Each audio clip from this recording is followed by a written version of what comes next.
one request I have. So can we just quickly go through the agenda, like say what and all we have completed so far?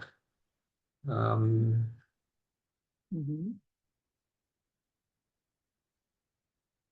it will help us to kind of give us a recap and give an idea on what is left and what needs to be completed.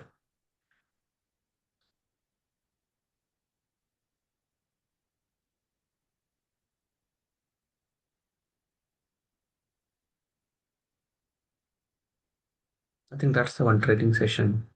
Do you see that? Mhm. Yeah. So we have already gone through Python, NumPy, right? Some of the Mm-hmm. case study related to that, correct? Correct. We have gone through AWS Basics, PySpark we are working still, right? And Mm. we have discussed all this, understanding the Spark and its architecture. We have gone through EC2, S3, IAM access, and introduction to PySpark, setting up PySpark environment, RDD versus DataFrame, basic operations in PySpark. We are working on it, right? We have a lot to do on the top of it. Then we are discussing, we have done already advanced PySpark and Databricks. We are working on it. We are mounting our S3 on Databricks. We connected that. We are working towards these things, AWS. We are working transformations right now, right? So this is we are moving ahead, and then we will move further accordingly. So today we have a lot of other PySpark or transformation need to be done. Currently, And we are in this PySpark transformations, right? correct, correct, So, correct. So okay. we will be working on that. And so today and tomorrow we are going to PySpark So transformation. just an update, right? So since everyone is here already, so tomorrow we have an optional holiday, and many of us have opted for it. Okay, Tomorrow. so yeah, Oh, tomorrow is tomorrow is the holiday. yeah, at lack Tomorrow of is Ganesh Chaturthi, no? correct, correct. Okay, So okay. tomorrow and day after tomorrow, both it is. So yeah, so Today we we will will not. be only going to discuss about Databricks, advanced Databricks now. And even though the next day also we have Databricks, so we started from Monday, Mm. and this Monday we started discussing, so 6 days. So we have another more, including today and tomorrow. Next class we will be having discussing on advanced Databricks, and then we will be discussing on Spark advanced stuff in which streaming, data stream, and then a Delta Lake, those kind of things we'll be discussing on the top of it. So yeah, I mean that is how we are proceeding. And once we're done with Panda, PySpark and Databricks and all, then we'll touch base the Snowflake part. Okay, so this content is completes the Databricks part, is it? Databricks part it will complete, and it will take another three sessions or maybe 4 sessions. But, I'm not sure. We And have another 3 to 4 sessions which will complete the Databricks end to end as per this correct, table of. for our requirement in TOC, this is the plan. Okay, Okay. something else?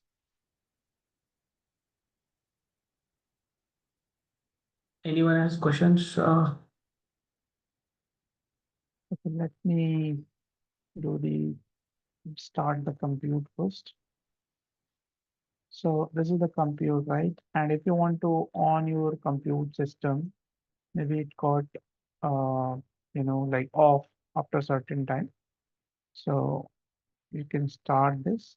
So here we have given that after every 120 minutes, there should be terminated, right? That's why after every 120 minutes, like if it's not in use, it's going to be terminated. That's why we need to start this. So let's get it started.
And we are working on, we did worked with uh,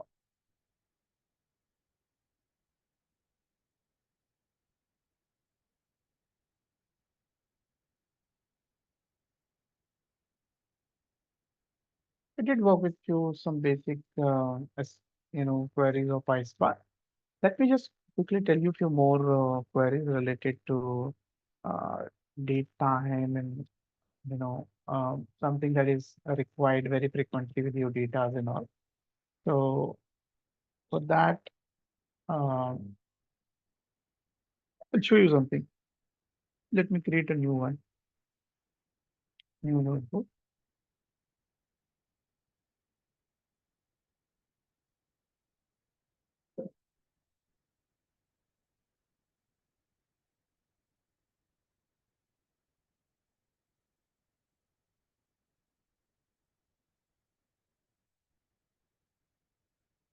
Dates and times stamp, right?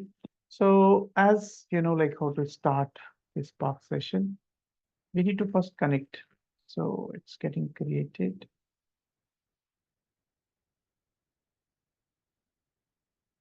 And to connect.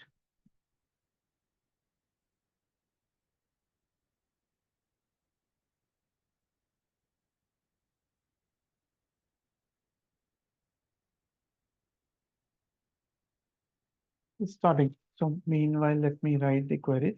So the idea is, we're going to talk about a bit on timestamp data and all, right? So if you see that in my data here, uh, like in other data, it's taking much time than usual. For me, it has started. Is it because yours is power user? Uh,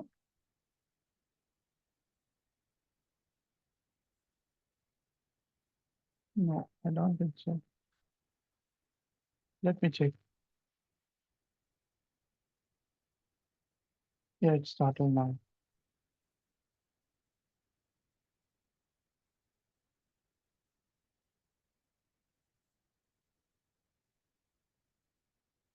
Yeah,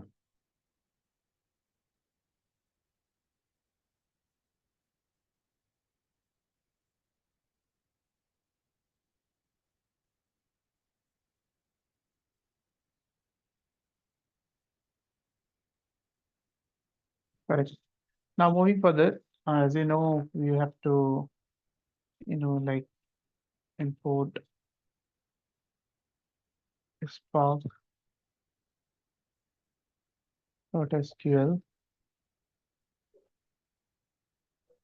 Spark session, right?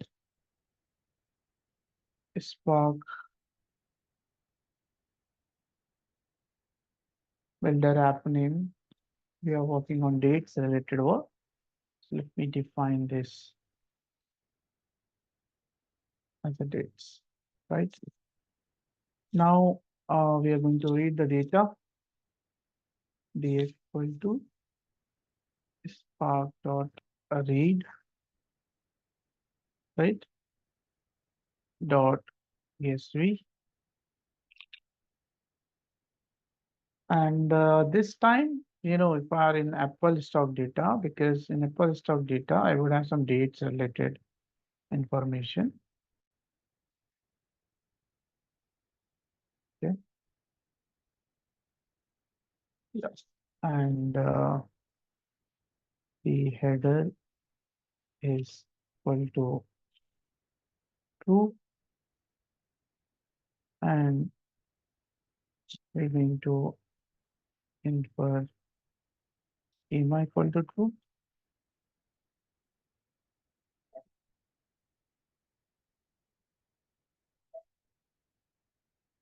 Yeah.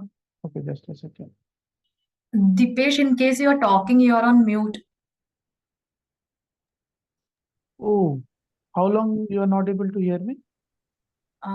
It's been from the For start. last Yeah, five, 5 minutes. at least Yeah. 5 minutes. Yeah. Oh, And why you have not told me, like when I'm scrolling the screen? I don't know I when it thought got touched the mic. you were experimenting. No. I'm just talking from last. That's okay. These are simple commands. We do understand them. Okay, no worries.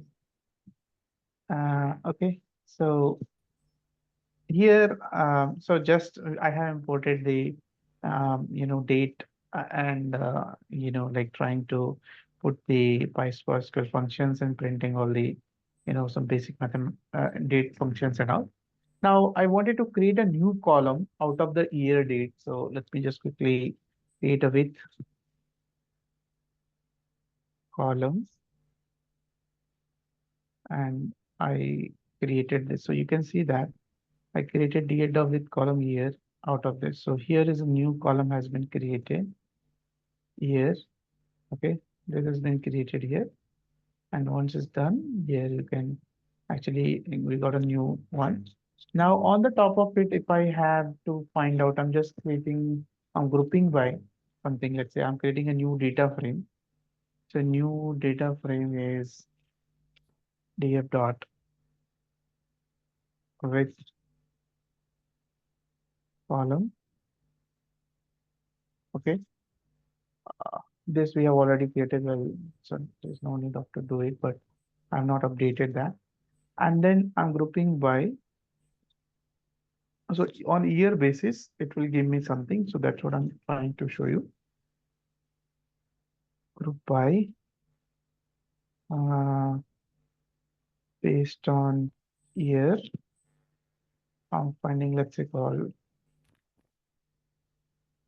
mean. Okay. And if I told you the concepts of um, alias, also I told you already, right? Concept of alias. Yeah, yesterday. Yeah, let me discuss. So here you can see that when I print the mean, so it will give me the mean, all the data. Let me just slice only the average year and average close. So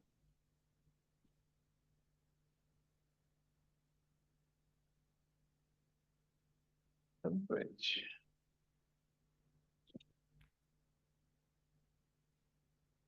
Year. Average.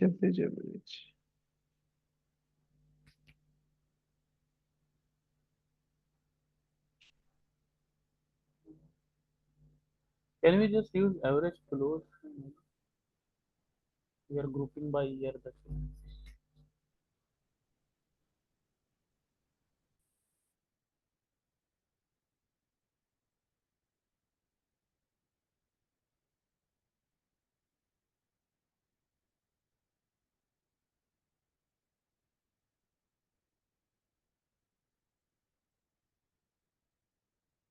Yeah.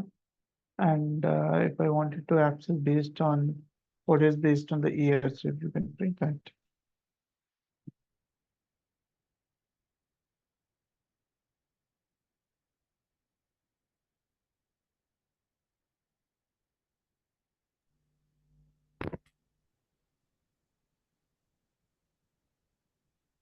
Hello, Dipesh. Yeah. Yeah. So basically, why are we doing average of for the year, right? Because it's not a measurable data. Not a measurable data. It's a dimension, right? Uh-huh. So we are keeping the from the date.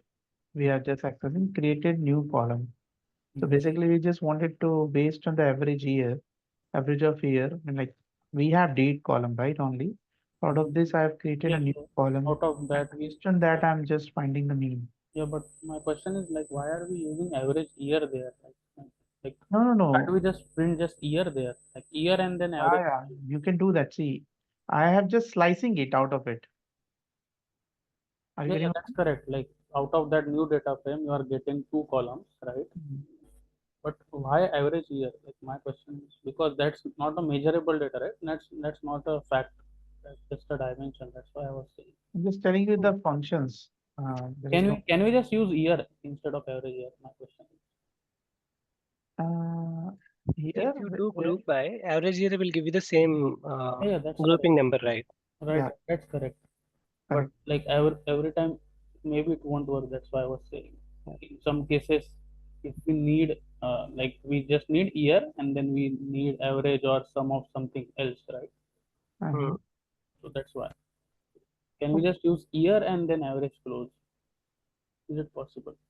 Here, you want me to, Like we are uh, already grouping by year, right?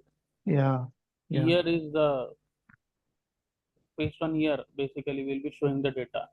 yeah. Yeah. So you So have uh-huh. see, this has been grouped by, right?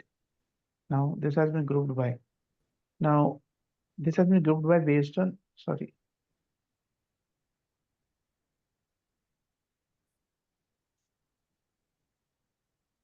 You want me to slice the year only, right? Only year and average close. Yeah. Year and but average close for this I need to find out now average first. Yeah, right. So for this I need to find out the mean. Dot mean, right?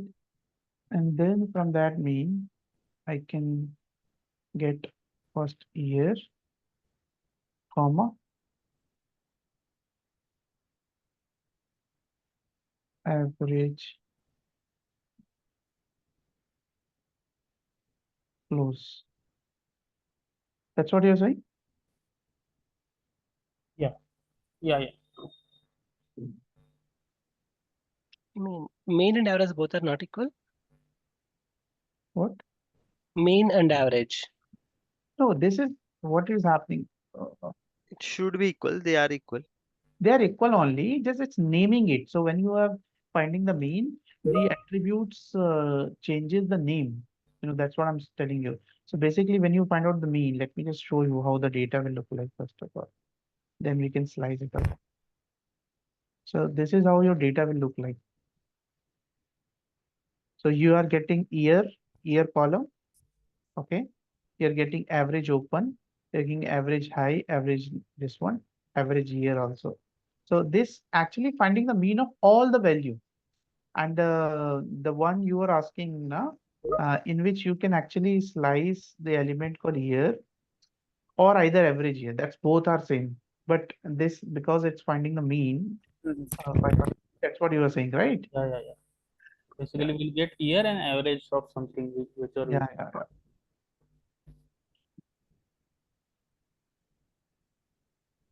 Average.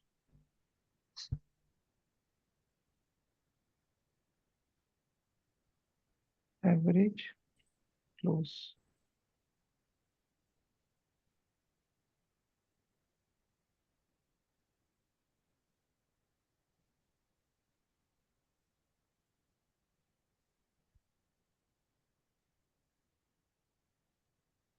It's automatically doing, it's very irritating.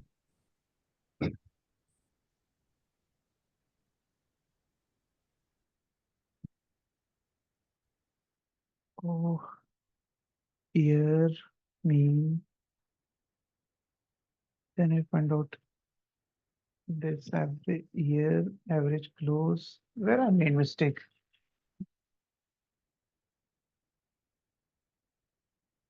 Here is okay. Hi, Deepesh. Yeah. So I think there might, after mean, right? There's a dot over there. That should be removed. Oh, yeah. I was doing show, no, that's all. So here you got year and average close down. So basically, when I'm finding mean out of the data, it is finding all the columns average. That's why it was like this. Yeah. So, yeah. And if you wanted to format, see, let's say I want this to get formatted. So this is the data. And let's say I wanted to, in a more structured way, I wanted this to be in a more structured way. So for that, let's say I put it into called a result, and this is my data.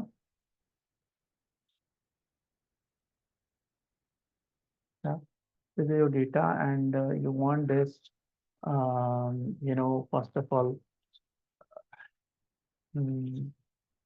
result equal to, I'm just defining that a result dot select.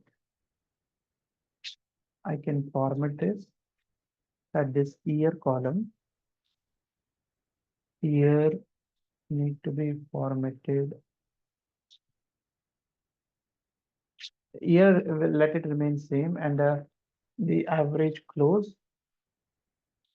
for that number. Yeah, put that edit automatically, printing something, and then show. So what's happened here is, like what we have done is we have changed into 2 decimal, and we put the alias as an average. So it should show like this. Again, there is a flaw. We put into this.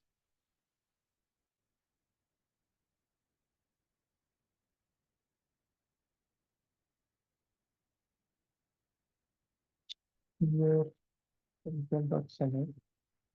Here, format number. Yes.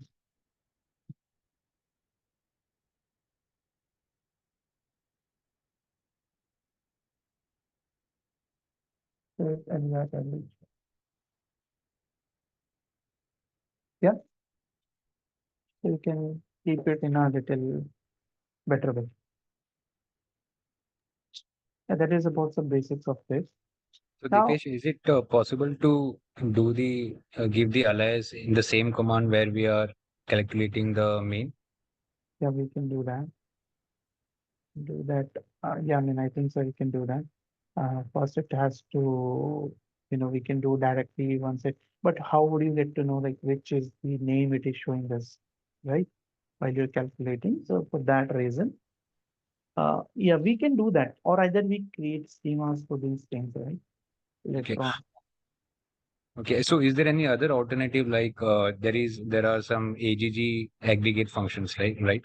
Mhm. So with AGG function, can we give the alias and select the column names like on which we are grouping and then Yeah. giving the alias? Yeah, we can do that. So I'll give you one problem statement for that you need to try now. Okay. For that, I have a proper problem statement. But before that, let me quickly cover the null value, and then we'll come on that proper case study. So whatever questions you would have in your mind, you will able to solve that. And if not, I will be helping you later on. So yeah. Um, so let me just quickly walk you go through about the null value. So basically how to work around the null values with that. So let's say if you have a missing data, so how you can handle those missing data in PySpark also, So for that, I have given you one contain null value here, right? What is that? This.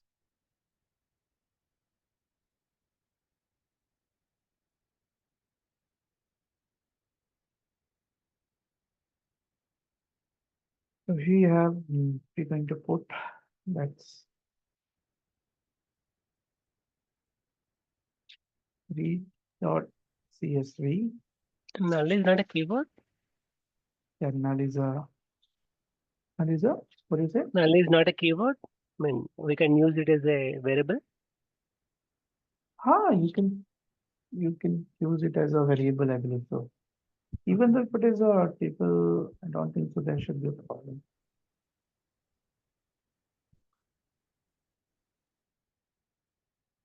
And add it to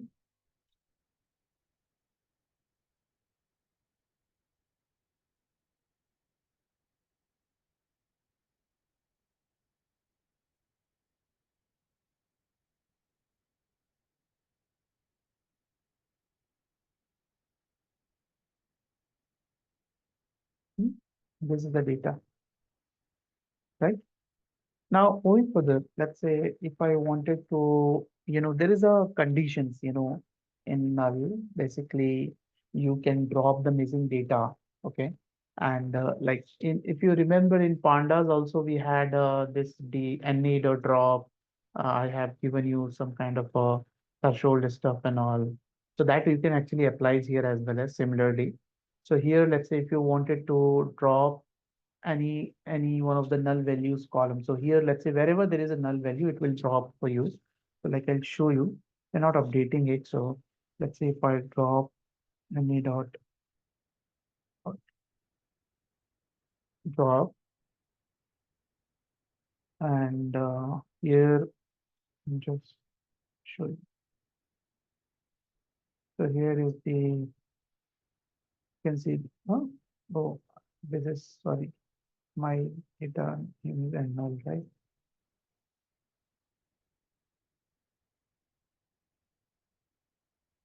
Yeah. So you see wherever there is a null, it has been removed the whole rows. Correct. But if you want, the null should have at least, a certain threshold, means in that particular column, there should be at least 1, 2, 5, 10. So if you want to put a threshold for that, we can also do that. So here in this same, let's say I keep it here and I am trying to give you, let's say, a draw, and here you can put threshold, THRESH. Let's say here threshold I put, and based on this threshold I wanted to drop. So you can see that the first this column have 2 null value, so that got dropped. Yeah.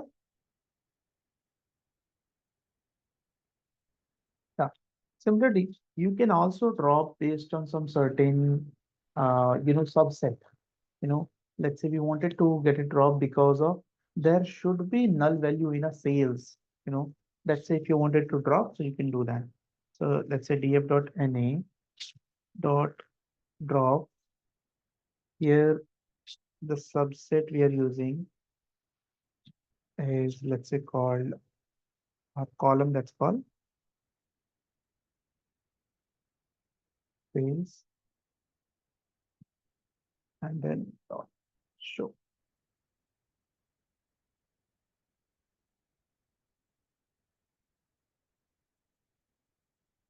You have again implement null. Let's see that. So here you can see that in sales, wherever there is a null, that column has been removed. Yeah. And every time it is showing me how also. So let's say how you can also put like how means any one of the null values should be removed. All means all the null values should be removed. But that is how you can also put it over there. Then let's suppose if you wanted to fill, you wanted to fill the null value. Okay. So you can put wherever, let's say if you defined, see one good thing with the this PySpark filling this. So when you put any integer value, okay, this will fill only the integer wherever there is an integer, right? Or float, it will fill the values over there. And if you put the string values, wherever there is a text column, it will put the value over there only. So let's say if I'm going to do df.na dot fill, and I'm putting, let's say, call any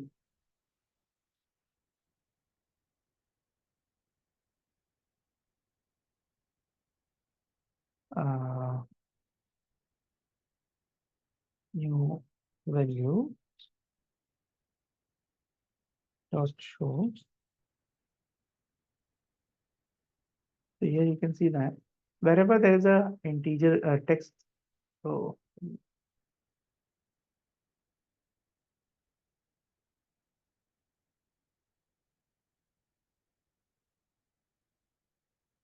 yeah, so wherever there is a text value, it has been named as a new value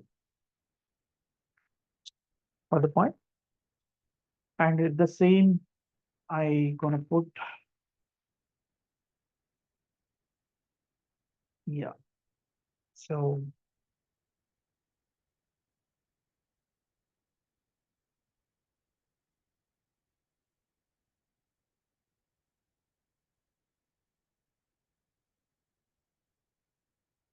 good enough.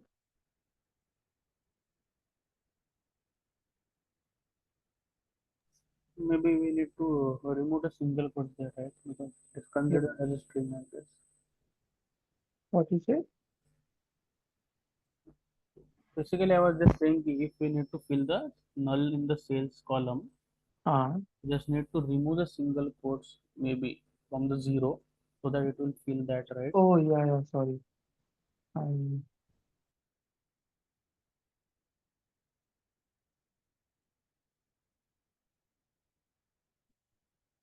then like if I just have to like if you want to fill the value based on subset, then again you can do that, like when you put the subset, it will going to be like similarly I have told you on the above. Now, if you wanted to, let's say sometimes in our, that in ETL and all, sometimes let's say there is an age and there are some null values are there. So instead of putting into that age or, or discarding the whole rows, we put some average inside this. Okay. So how are we going to put the average inside it? Can you type down? I want you to do the mean of sales. Okay. And put inside wherever there is a null. So do that. All of you. I want you just calculate the mean of the sales and put wherever there is a null value. Do that, all of you.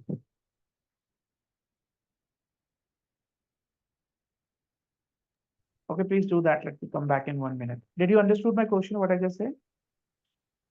Yeah, take the mean and place it wherever there is a null value in the Do that, cells. everybody.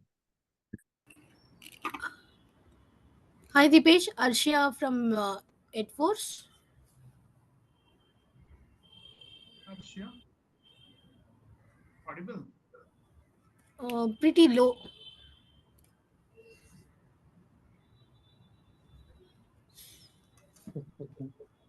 Yeah, Arshia. This is better. Yeah. So we had a problem. We discussed this. Mm-hmm. Yesterday, the lab vendor also came, like Okay. even in the problem that we were facing. Anyways, we have created a free trial account for AWS. We are working on that. But the lab vendor said like he will be come back to me after 1 hour, 1 or 2 hours. But he did not came back. And Okay, just a second, Dipesh. They have updated something. Just give me a second.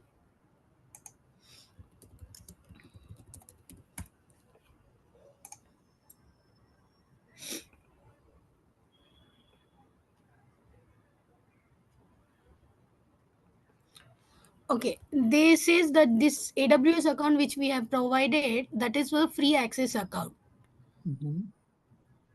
and Okay. participants have to create the Databricks workspace.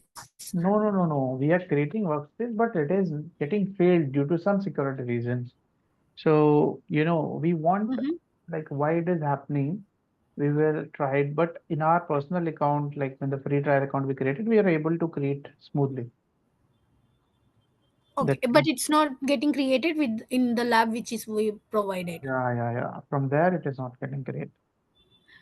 Deepak, can you just drop me a 2-line text on this? I'll take it up with the lab team.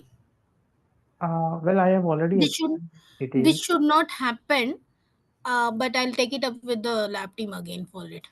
Okay, This is the first time something which I'm hearing it, where our lab team was unable to solve it. Let me just get into that. sure. Any other concerns, Dipesh?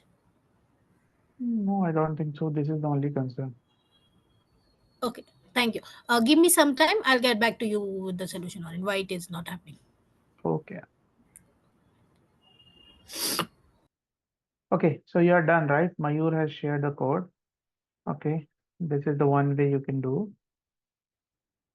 Cos.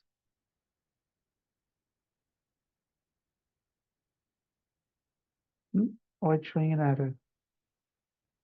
Okay, because you have made your. I have created my own data set. Yeah. Oh, you have your own data set, right? Yes, yes. Okay. So maybe you can use the abbreviation. Okay, so Abbreviation that you have used. I'll just show you what we are trying to do. That is, we're finding to. So what I can do that, like my data name is called null dot na dot. Sorry to interrupt, Dipesh. Can you give me that error?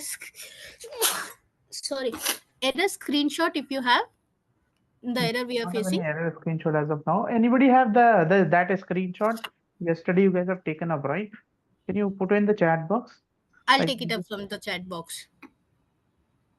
yesterday, few people have shared that error. So can you do that again? Anybody? So when they post, you can take it from there, Arsha. Sure. Thank you, Dipesh. Yeah. So the process is null. How many have created it? The one that I've asked you. Can you quickly type I? Vasudev is done. Mayur.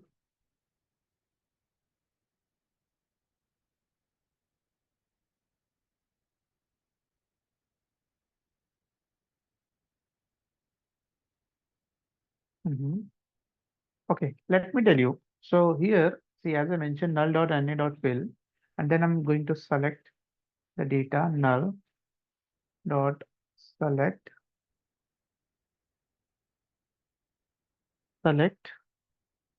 I'm going to find out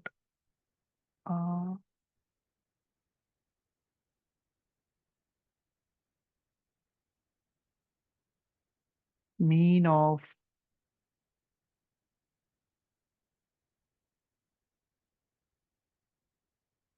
null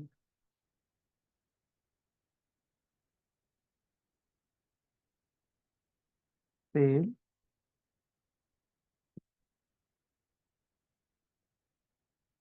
right? So see one thing. See, can you see that this is abbreviating us? Oh, it's very confusing sometimes when they.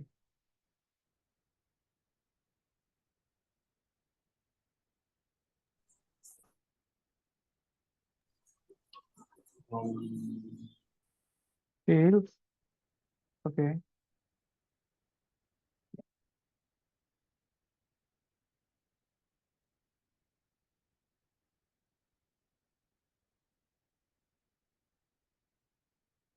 Dot collect.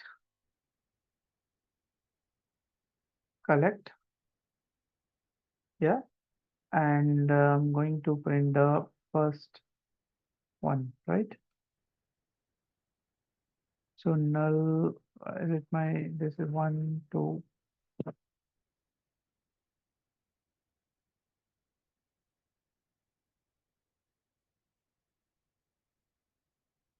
Collect off.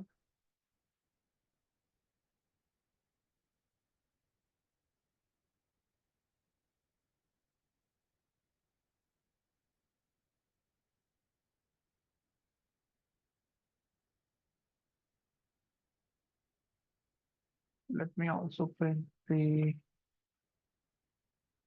sales.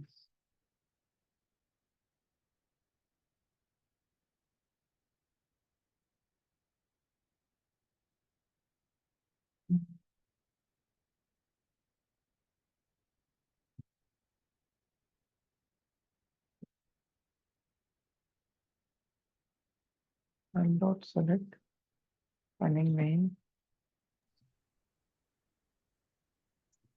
Deepesh, you are in the program with fill actually, so you can't select multiple columns then, right? And later on, I have taken up now.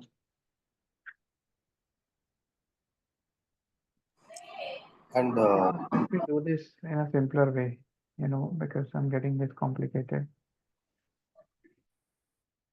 So in a simple way, if I have to do this, the simple way is like just the mean value. Mean value is is null dot select, select mean of null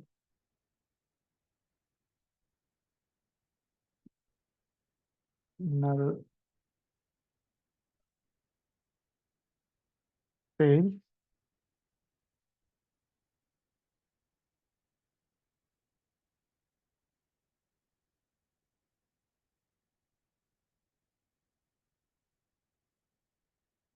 dot select,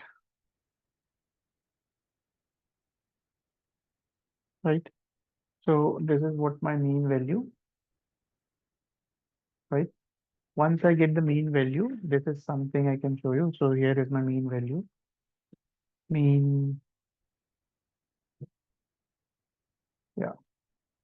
So this is the mean value, basically. You can also do first. So with the help of first also you can do that. Okay. Then I will put here that df dot name dot fill the mean of sales, mean of sorry, this I need to put into some variable. Let's say I put here sales equal to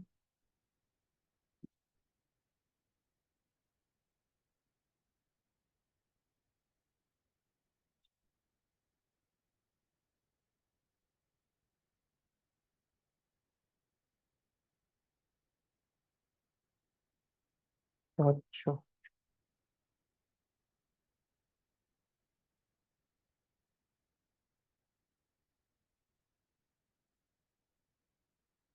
Here. So or mean MEN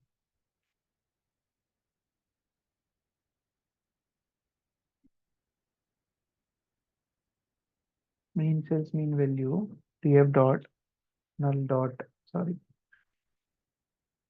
null dot NA fill mean sales. You can see that. So the mean value has been implemented here, right? Now, if I wanted to do in one liner, the whole program, if you wanted to do in one liner, so let's say I'll do what? Null dot NA dot fill null dot select mean null mean null sales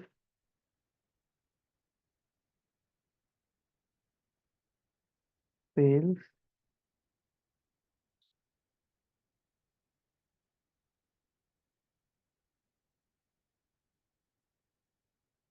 sales dot select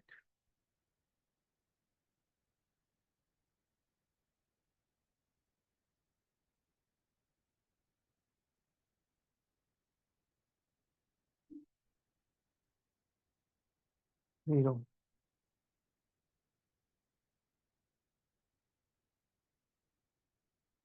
So here you can see I have null collect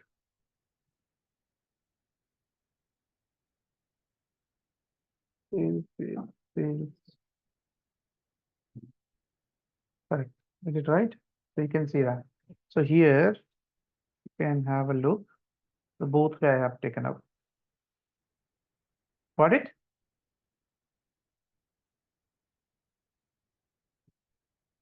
Hello.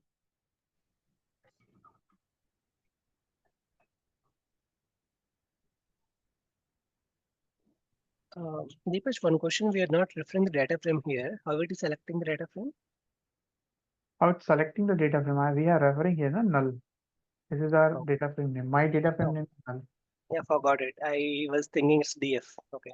Yeah. So that why I'm getting an error every time. I'm just writing df and I forgot that.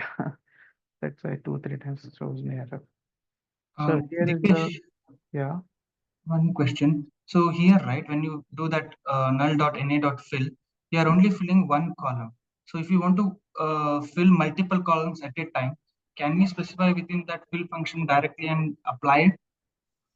Like for example, I want to fill name wherever the name is null, I want to fill it as unknown, and also sales with the value. So multiple columns, can we fill at a single time? correct. I told you no subset. So here, let's say I have df. Oh, sorry, forgot. Null dot na dot fill. Okay, and I want to print over there. Let's say call my name Dipesh, and the subset you can put subset is, let's say, called where you want to put in name. That's a name. And if you have more subset, you can mention more subset. Got the point? Got it. So basically, next to name, if I have something like first name, last name, I can just add it onto it. Correct. Thank you. Yeah. So this is about null thing. Okay. Let me share you both of the file with you guys. And then I'll give you one problem statement, and that you need to do now only. So this I've given with you. Let me also get it downloaded. The dates are also inside this only. So you have both of the flavor. Now I am going to, I'm giving you one problem statement and the data around it. Okay. So just a second. File and a data set. Is it so? There is a IPNB file called Spark DataFrame project exercise. Now this is the problem statement.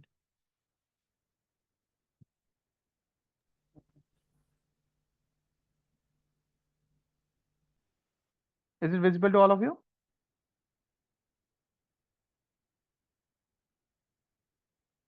Please confirm.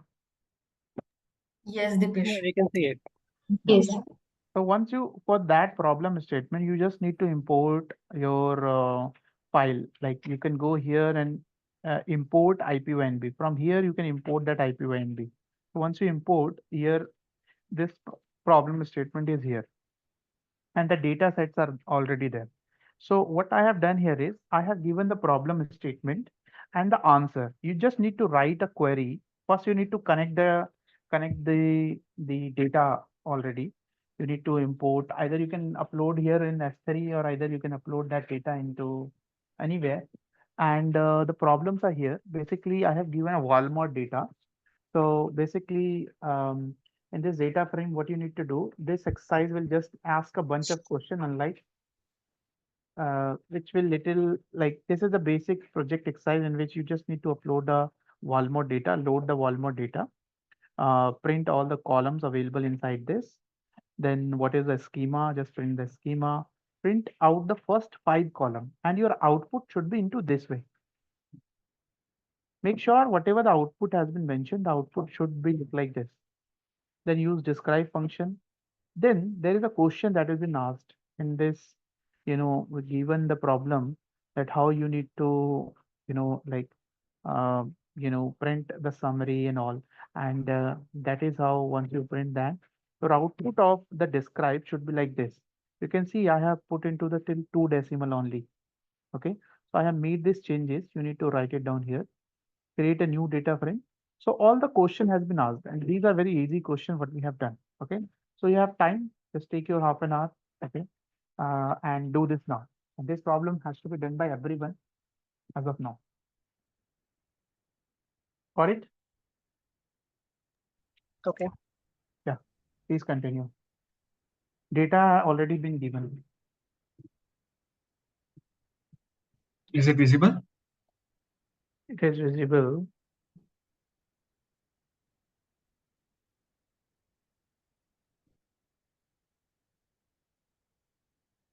You wanted to go through this only, right? Yeah, so you have done what Yeah, are so basically I started a small Spark session as they mentioned. I've Mhm. loaded the CSV file and for schema. Then what are the column names? I've just typed the columns. Mhm. Then what does schema look like? I've just given the df.schema. Mhm. Actually, it says print out first 5 columns. I think it is more of when I looked into the expected answer, it's more of df head of 5, like to print the first 5 rows. Okay, but we need to get the output. Okay, no worries. So And describe to learn the df data dot frame. head. Sorry. When you print df dot head, you are getting this output. Yeah. Okay. Describe the data frame. I've just given describe.show to give it. And there are too many decimal places. This was one bit different for me because I was trying to directly apply the format number and to open, but it was giving me an error. So I had to cast it to double and try to alias it. Mhm. So basically it's asking us to only print just 2 decimal places for all the values coming up in the describe data frame. So Okay. I've done something like this using casting because it was, I think initially it was all in string was not able to format number. So I casted it to double and provided it. And calculating the HV ratio. So what I have done is I've just divided the high column with the volume column and directly added a column name called as HV ratio, to which I have added over here. Okay. Next, what day had the peak high price? So I ordered by the high column, took the in descending order, and selected the first date, which is coming out. And what is the mean of the close column? I've just used select mean of the close and do the show. That's it, as it has asked. What is the max and min of the volume column? Same, I have applied the functions max and min on the volume, and I've just shown the output, how it's supposed, like in the same way. How many days was the close lower than $60? Here I have used filter function to get all the frames which are where the close is less than 60. Here they have asked how many days. I think I have to give here dot count would give that date. I think it was somewhere around 81. Yeah, 81. Then what percentage of time was high greater than $80? Like, as I've just applied the formula directly over here and converted into percentile like this, like into percentage. And what is a Pearson correlation? I just this I have googled it up to see how to apply the correlation in the Spark data frame, and applied the column names that we needed the correlation and added it. I don't have much information on what exactly the Pearson correlation is. I did try to go here, but I think this link is no more found. So anyways, I just applied the correlation between the high and the volume column and collected the first object out of it. Okay. And what is the max high year per high per year? So what I have done is I've created a column called as year by extracting the year from the date. Then I did a group by on the data frame to get the max of high and display it. So I've just done like this. And coming next, what is the average close for each calendar month? Same thing, I have added a column called as month from extracting the month from the date.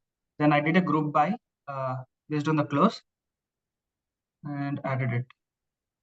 Sorry, I've taken a mean out of the close column and ordered it. So it's like this. That's it.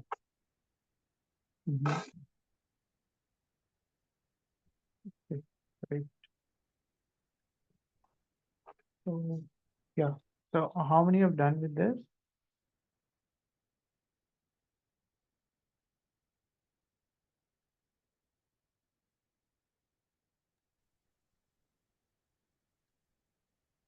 Some of us are still doing it.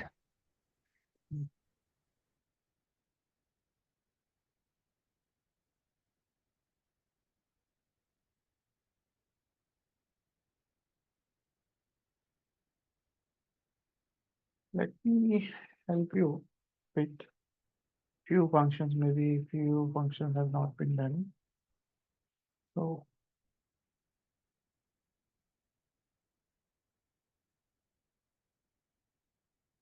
notebook not immediately listing.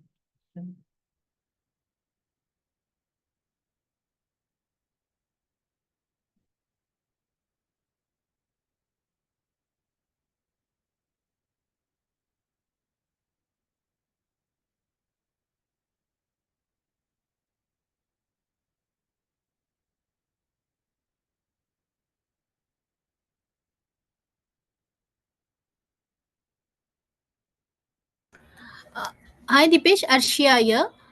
Yeah, sure. Okay. Can you open the what we had given AWS account? Our team is also joining. They just want it is not happening from their side. The error they are not finding it. Okay, able to create it. Yes. Okay. Hello. Hi, Ashia. Hi, sir. Hi Karthik.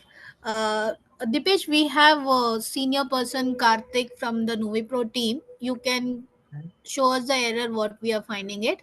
Okay, just a second. First, Karthik, my screen is shared to you. Yes, we can view your screen. No, I have created a free trial account. Just help me.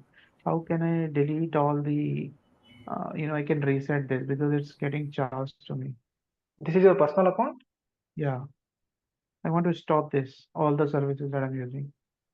Oh, then, so can you go for the billing servers? As you can see what services. Billing, AWS billing, billing and cost management, right? Yes, yes, yes.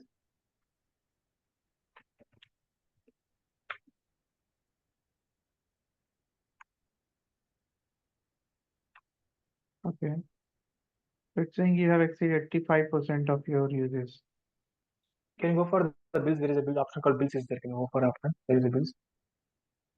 On the top, bills. Left There is hand option side. called in the right side. Can you able to see the bills? Left hand side bills.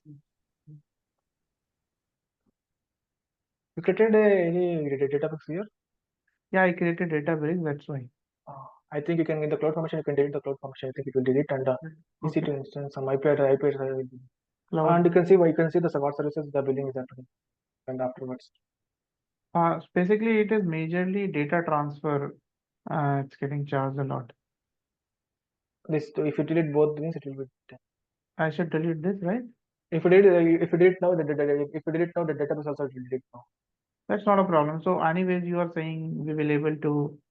For that one, it requires some time. Okay, let me delete it. If required, I will create later on. But let me delete this now. Okay, delete that.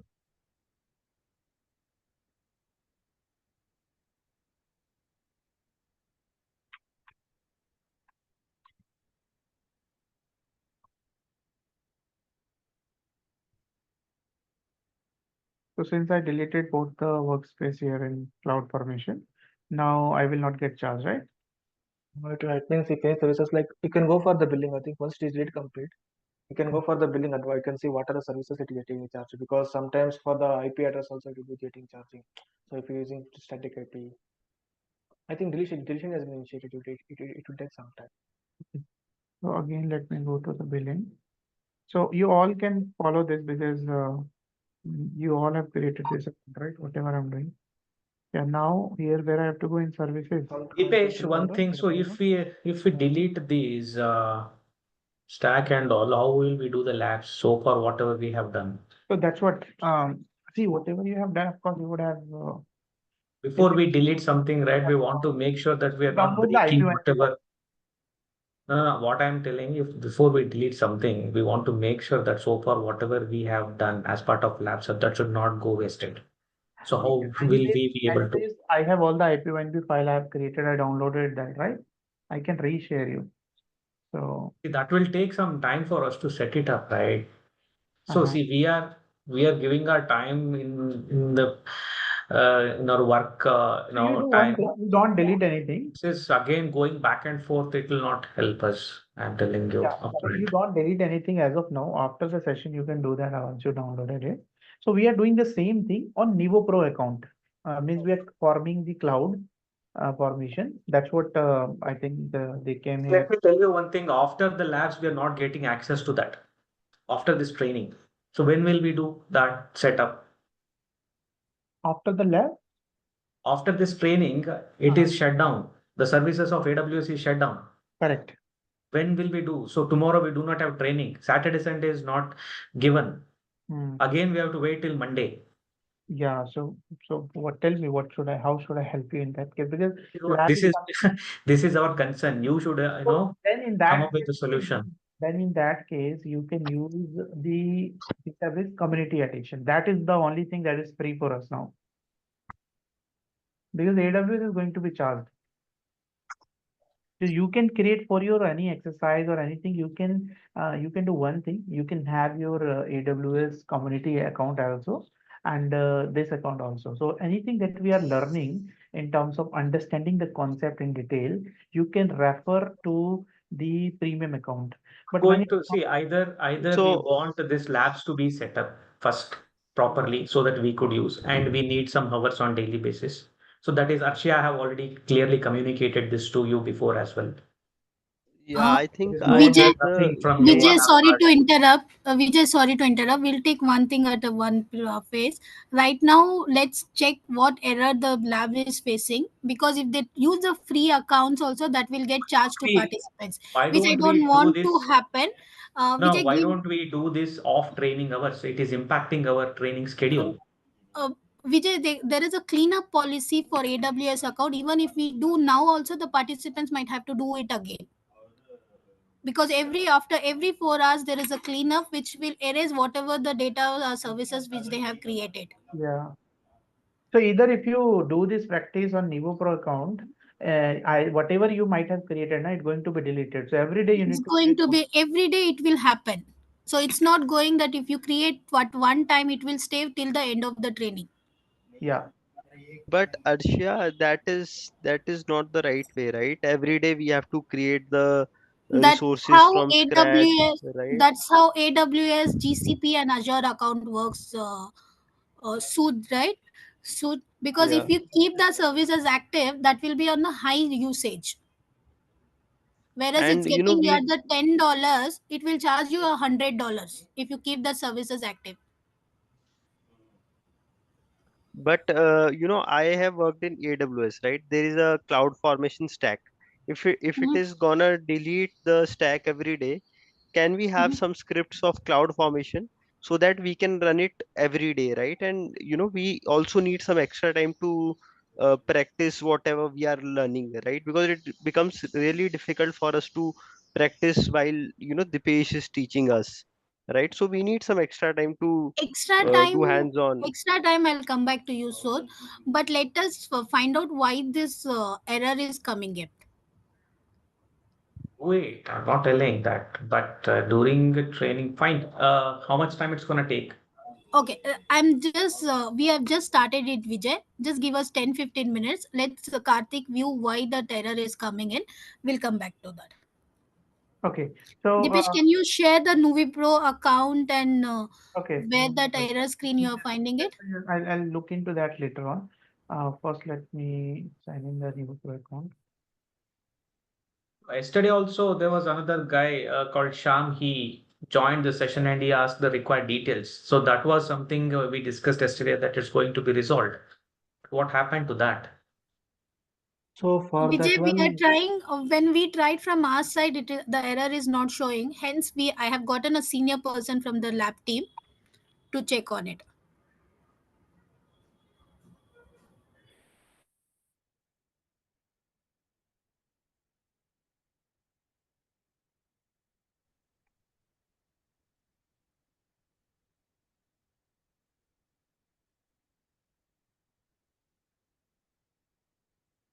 Uh,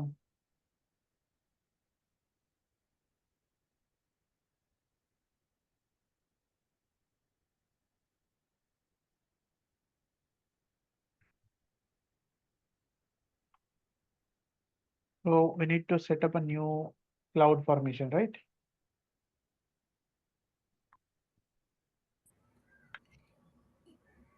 Karthik, is it yes? They have to do it the new cloud formation.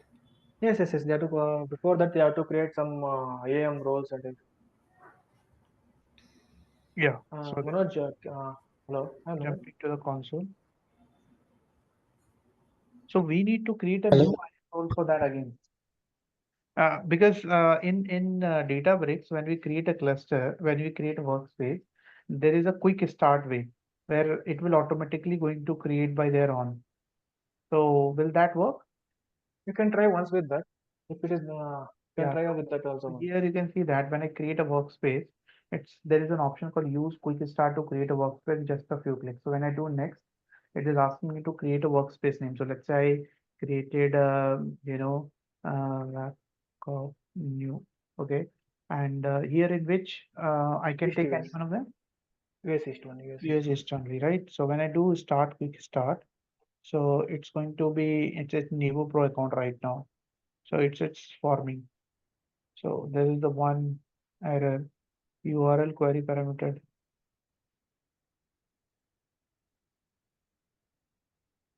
Arshak, there is one more person called KS Manoj. Can you mute? Give permission to unmute. Sorry, Karthik.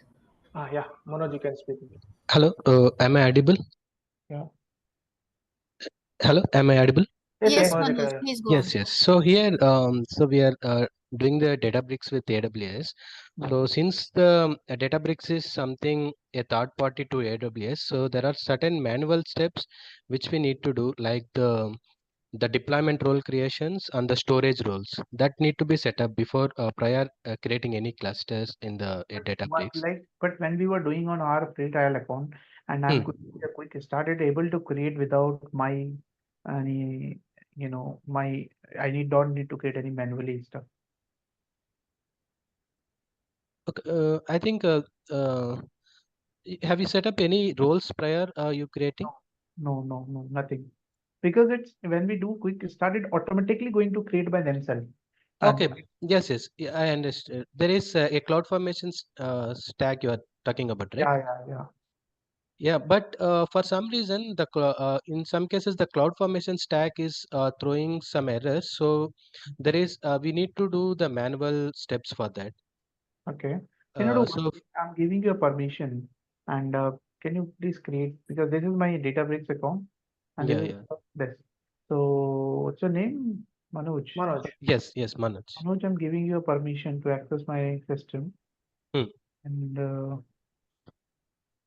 how can I give you access? 1 minute. Are you using ID 1, right? Let me give the ID credentials to another person. You're using ID 1, right, Dipesh? Yeah, I'm sure. I'm not Okay, they will have the ID. Manoj, can you check it from your side back, and we'll have to be very quick. We are in the middle of the session. Manoj, I'm Okay. sharing you the credentials over a chat with you. So here I think the cloud formation stack in the linked accounts, especially whatever the This is a accounts we are Databricks account. For this, I need to give you a Databricks access, right? That's what you're asking? I mean to ask you are creating the cloud formation stack using the quick setup, right? Yeah. So especially the AWS account that you have given is a linked account.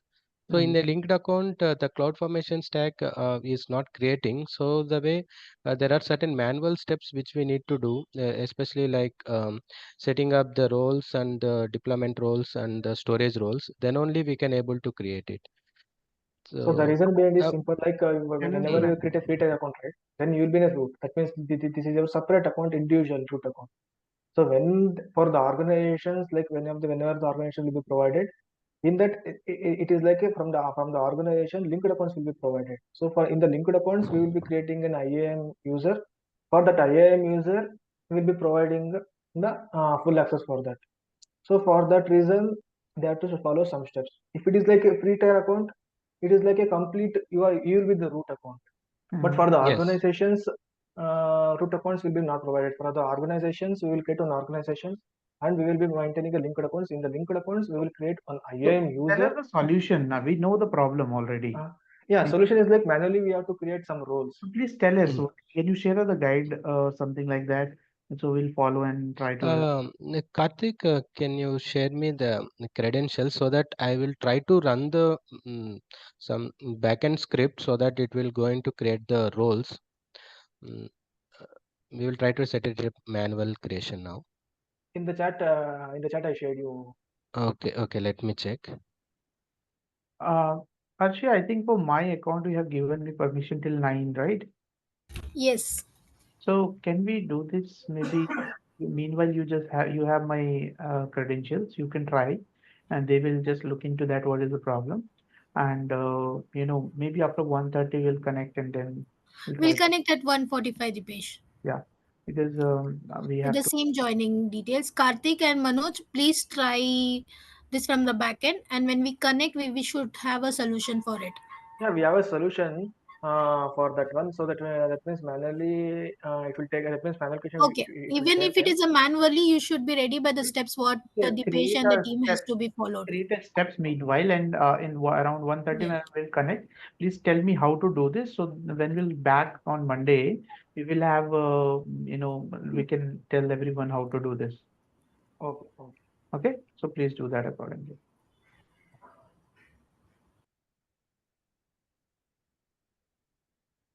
Akshay, let me ask this. Is there any way we could, leverage the time because we have the holidays and weekend time so that we want to at least catch up few things which we have missed. Not only those who are attending this training, there are other folks from on-site, so they want to. I'll call you by 2 p.m.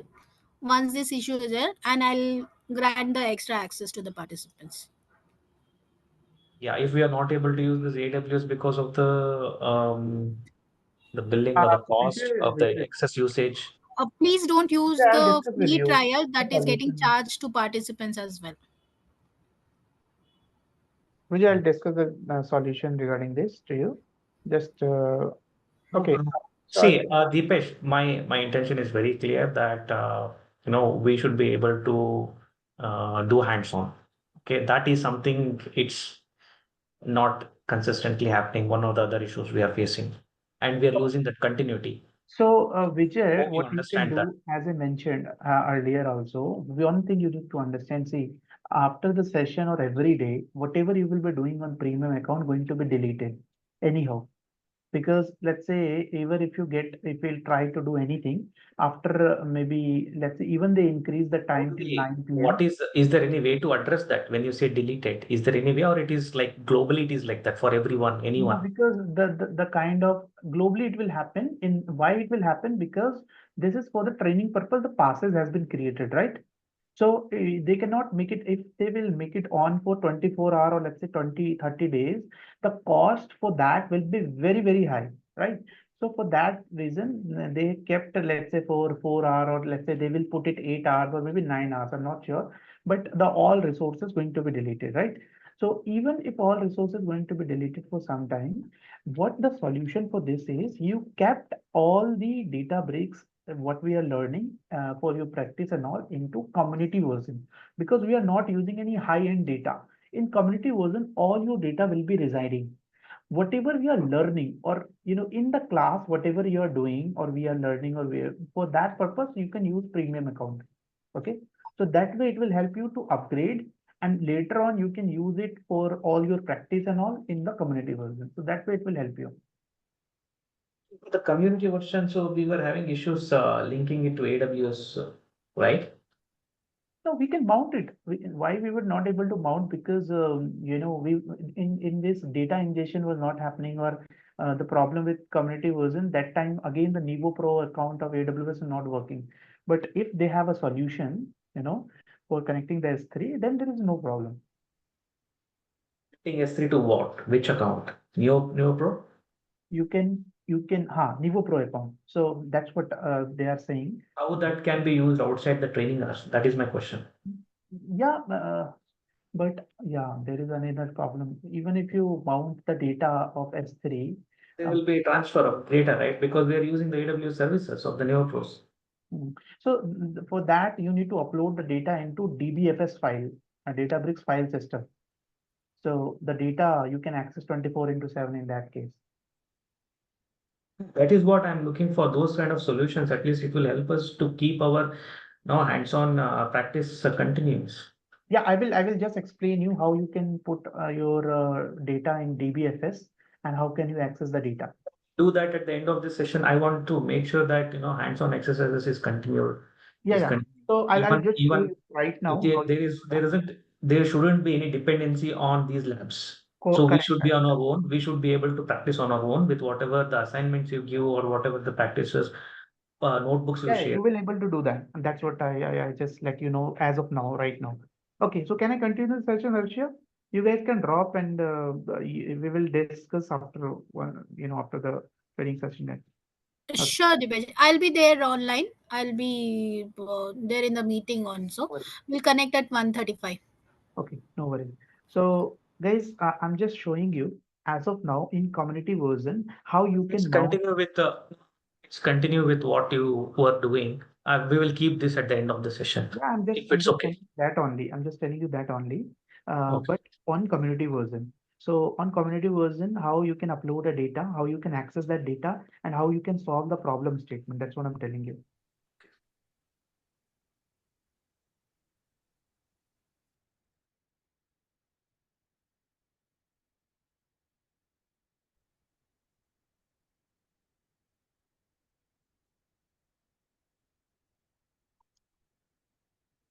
So this is my community version account. Let me just quickly sign in.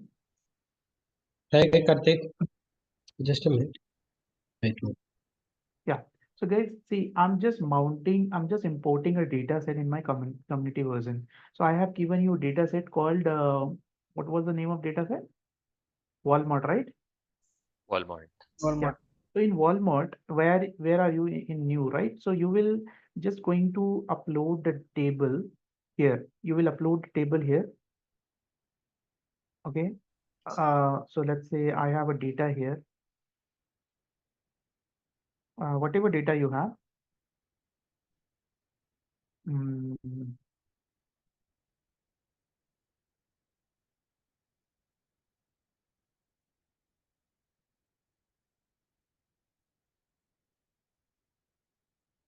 yeah, this is your data. So I uploaded this data here. Okay. Now see, once the data is here, now this data has been uploaded in my file, right? Now, once you reach out into the, like you create a new notebook. Notebook is here.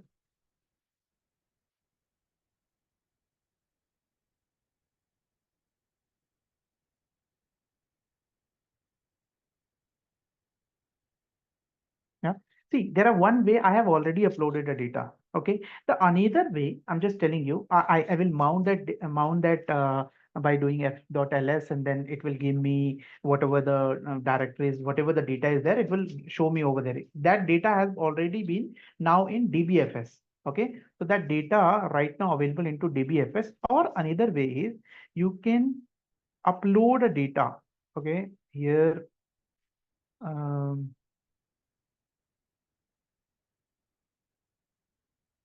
upload data to DBFS. Can you see this this here? Upload data to DBFS. So when you see that, I can actually upload this data to DBFS here. From here also, I can upload the data to DBFS. And here you see that this already I have a data. So when I do next, okay, this giving me the DBFS location. I'll copy that location here. Okay, and I will write my codes, whatever the codes I wanted to write down here, like let's say I just going to import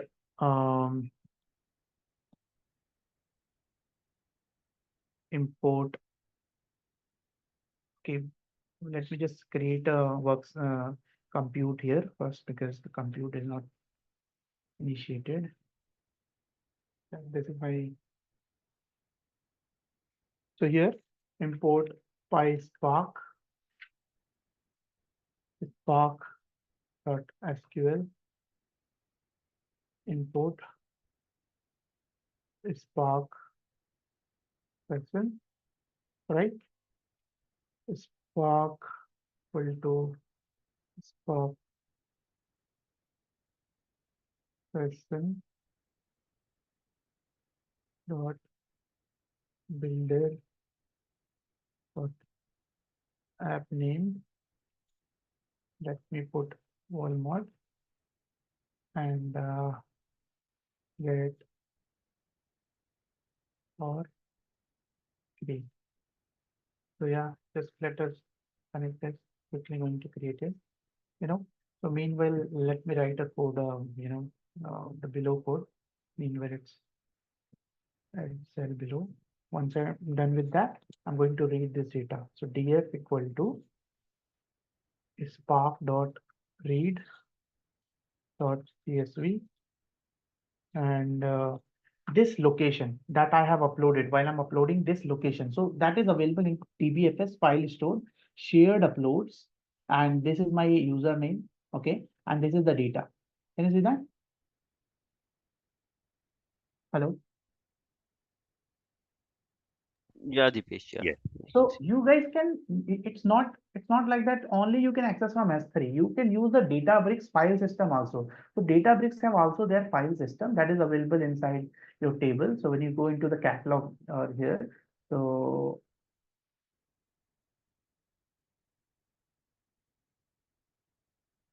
yeah, so here you can do that.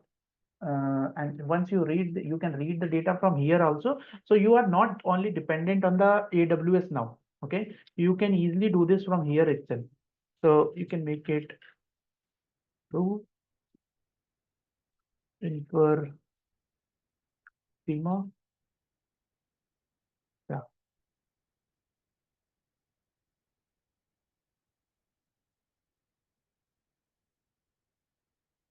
Or if you wanted to check what are the available in your file store. So these are the stuff that is available. This is the location. So what all the other data are available inside my file, I will just show you at cell below. So whatever you will upload in the table, where I show you, already have shown you that how to upload a data inside a table. So when I will mount this, so you see that when I mount, these are the tables inside these are the in file store tables are there. So you will able to see that.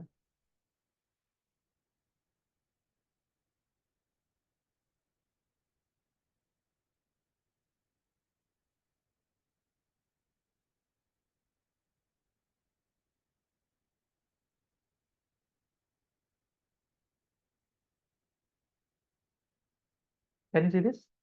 All the files available here.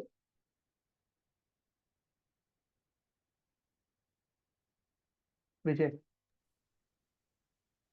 Yeah. Okay. So we are Yeah. going to use this DBFS files. Yeah. So that's what I'm trying to tell you. When you use community version, you are not only depend, even in the premium one, you are not dependent on S3. You are not dependent on AWS now. So you can only use independently data breaks. There you can do whatever you wanted to do that. Okay. That is only being told you because you just can understand what are the additional features. Like here you see there is no data ingestion directly. But now if you wanted to create anything from here, you can do that. Whatever discussions we are doing, we can do around here itself. So that is means, that means then why we need the labs from Newer Pro? we need, because this is what about the AWS part, right?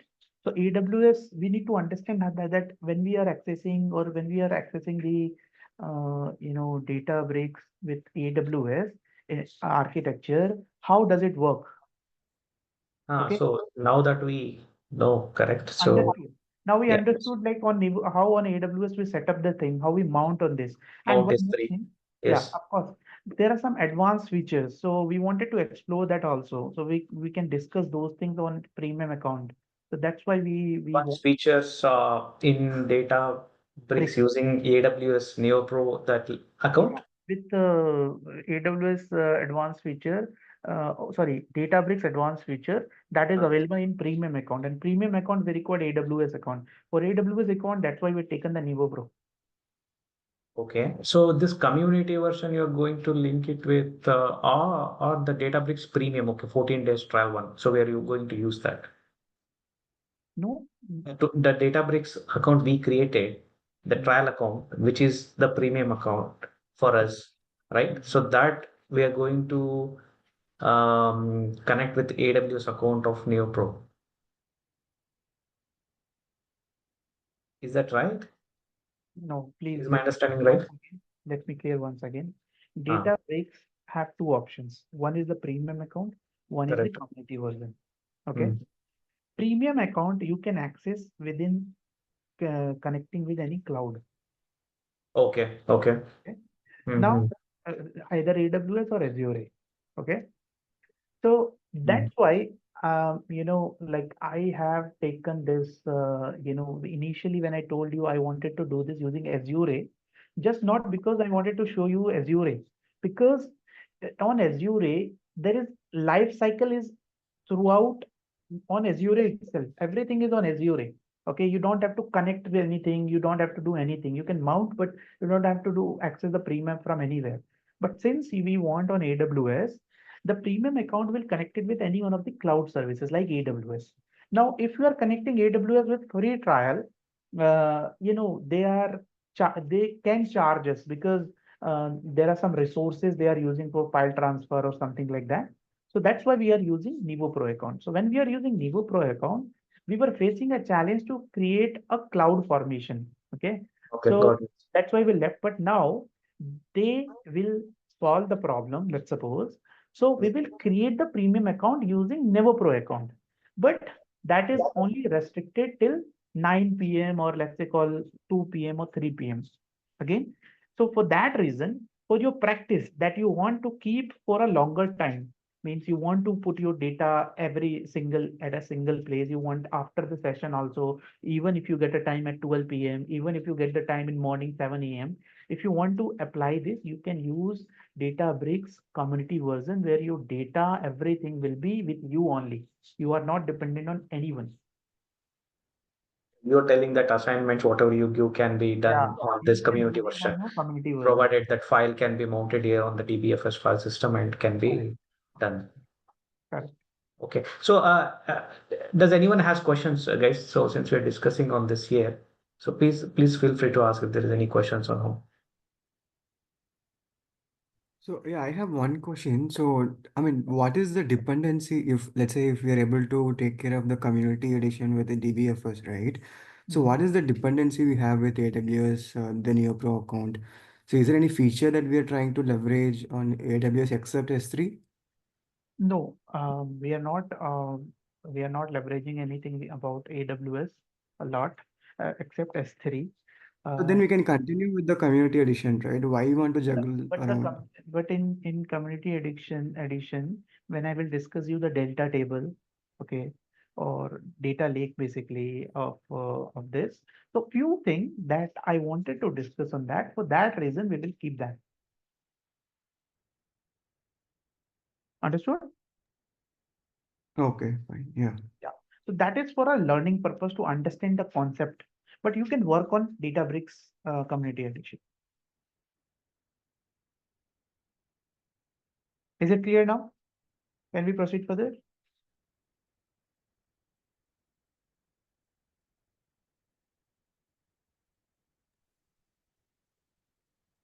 Okay, good from my end. If we do not have any questions, yeah, let's go ahead. Okay. Dipesh, one last question. Do we have any size limit on the data that can be uploaded onto the DBFS? Correct. So basically in the community version, so when you take the premium account and you are uploading the data on Databricks file system, there is no limit because you can upload any much of amount of data. But when it's come to upload the data in community version, they give us an access only 15 GB of data till 15 GB of total file, every file. Okay. And one CPU, one core of CPU to proceed, and one cluster can be run. Whereas if you see that when I'm computing here, when I have shown you the compute, in compute, we don't had, while creating it, we are limited. You can create multiple compute, but one cluster can be run at a one time. So there are some limitation, of course, but you can use for a single person. It is everything is like you can see we have a limited stuff to do. 15 Oh. GB, 2 core, and 1 DBU. This is the community version is allowing us, offering us. 15 GB, 2 core DBU, 1 DBU. That's all. One Okay. Thank you.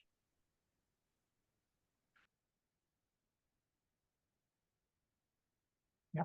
So meanwhile, whatever you're doing, you can just keep doing that. And this is our file. I wanted to access it. I can do that. Yeah, I was telling you this thing. So now I'll show you there is one problem statement we have already. Let me show you here in my workspace. Um,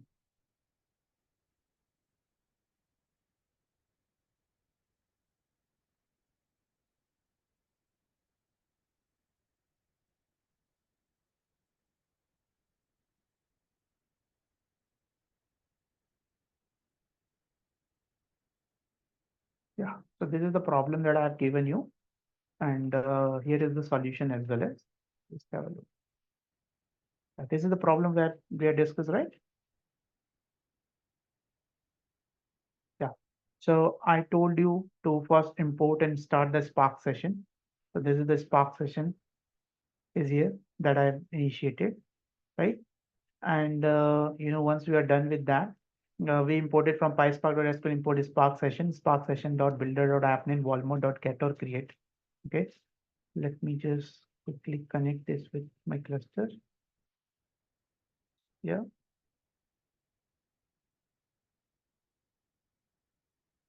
Yeah. So this is. Then I read the data. This is my data.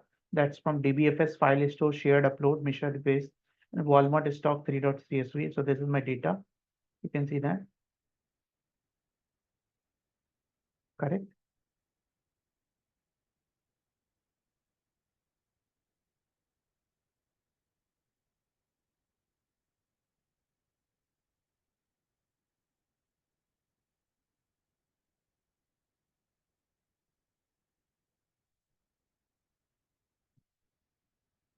Yeah. So this is my data. One more thing, I'm just supposed to gonna tell you about Databricks. They have a visualization feature embedded or dashboard feature embedded in their in Databricks. So when I taken up this data, okay, when you use display function, this will allow you to visualize transform or do multiple thing on data. So when you see the feature called visualization, you can see the visualization has been created. Can you see that? And even though from this, how you can work around it. So let's say you wanted to edit the visualization, just edit the visualization, and it will open the dashboard where you can choose which column you want to use and what kind of visualization you want to use. Okay, so here you can select, let's say, call this is a general in x-axis what you wanted to put. Okay, and in y-axis what you wanted to put. Okay, then any series of this, any color you wanted to add, everything related to this you can do, and you can create a dashboard. Okay, so let's suppose here it is a date. Okay, in X column has taken, and here let's say call we wanted to what is the high of the stock. Let's say this is high of the stock, and group by based on let's say call mhm, based on adjusted close. So we are grouping by based on adjusted close, and legion placement flexible, let it be flexible. Legion means like how this legion going to be displayed. You want to stack anything? No, disabled. Stack is disabled, or you can stack also. So when you stack, it will on one and one. You can see that. And missing any null value you wanted to display, do not display in chart. So let's say I do not display in chart, right? Then once I have created this, okay, I can choose what kind of thing I wanted to display. Let's say I wanted to do a pie chart. So this is the pie chart based on this. This is the area chart. Okay, so this is an area chart for us. Okay, so here it's an area chart. This is a histogram you wanted to do. So it will create a histogram. You wanted to do a scatter plot. Sorry, whatever is possible, you can do that. So we have created a bar chart, right? So this is the bar chart. Oh, let's create a pie chart. So pie chart based on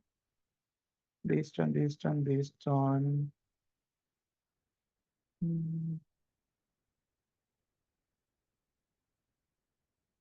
okay.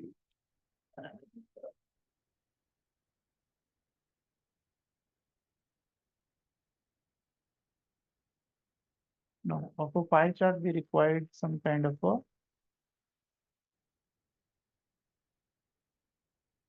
it will be very complicated if you come with the date.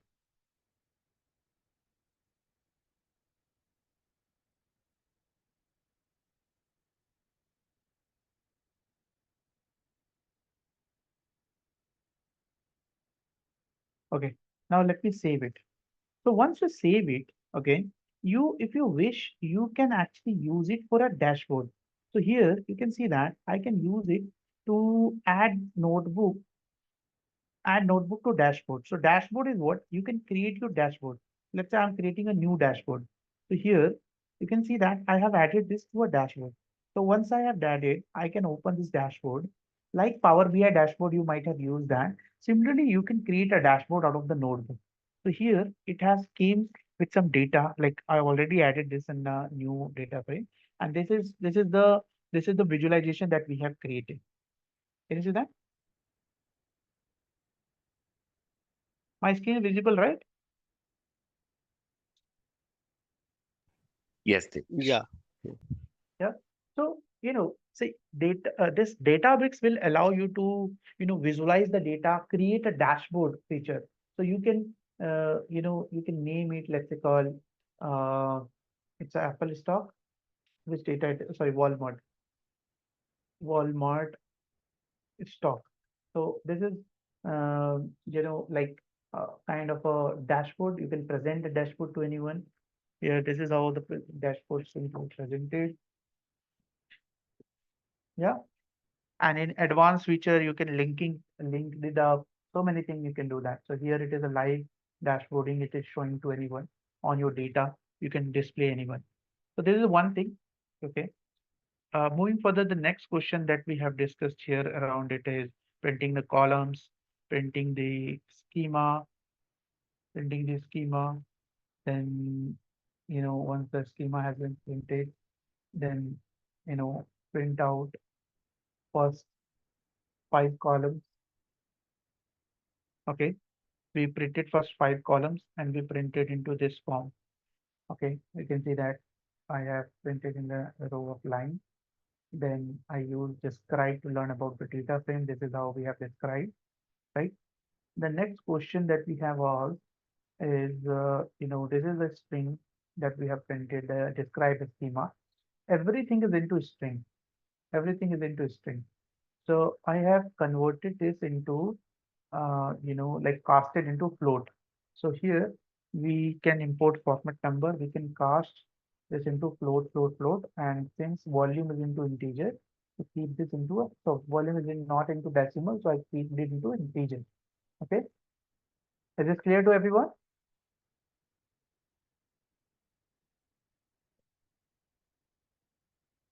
Yeah, this is. Yeah.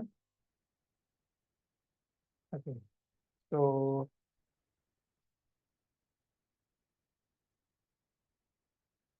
correct. Then next question, create a new data frame HV ratio versus high volume stock trade for a day. So this is HV ratio, high volume clock stock for a day. Okay, and peak high in price. What is the mean and close column? This is the mean and close column I have created. Okay, maximum volume. How many days the close lower than $60? It's going to show us DF filter close lesser than $60. If we talk about DF close lesser than 60 count, we can do that. If PySpark or SQL function import count, like we can do that here as well as we can filter what percentage of time was higher greater than $80. So df.filter df high greater than $80 is printed, right? The next, what is the Pearson correlation? Do you know correlation? We have discussed that, right? In our pandas discussion, right? Yeah. Yeah. So this is minus 0.0. So means there is a negative correlation between high and volume. What is the max high per year? This is the max per high year. This is something all the solutions around it. So I have kept this using SQL also a bit. So you can do that. So let me just quickly share this solution to everyone. Okay, so meanwhile, you all can do one thing. Since you all can do this exercise in Databricks, so we will quickly try to delete all the stuff that we have done, or the stuff of premium account in AWS. So for that reason, the one thing you're gonna do, if you are following me, Yeah, Dipesh, can you hear me? I can hear you. Okay, one question. So basically, whatever things we have created in the premium AWS, right, for the premium account, like if we delete the resources and everything, and delete maybe the account or suspend it, still will we get billed or how it? No, no, no. Why you will get billed in? Because like our cards are linked, that's why I thought. Yeah, no, no, no. It will not going to charge directly from your card. You have not authenticated to get charged from your account. Okay. But anyways, it will give you a bill. You need to pay. If you will use that, it's a pay as you go services. So what we will do that now is we will, like delete our instances and everything on the AWS account. So for that, go to your Databricks right now and here and delete this. Okay, we are supposed to gonna delete this. Delete the workspace. So for this,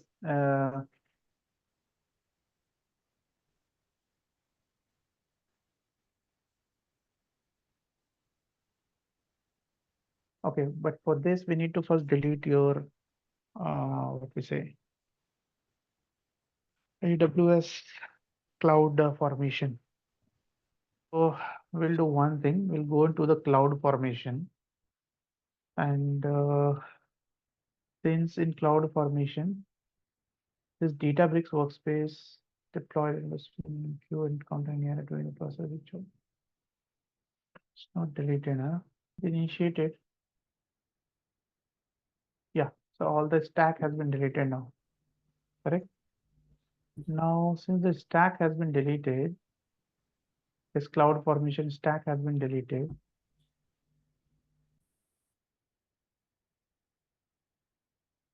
Now we'll see whether it is, the workspace is also deleted now, right? Hello, So first we need to log into AWS. AWS account, and then you can, so this will give you an error.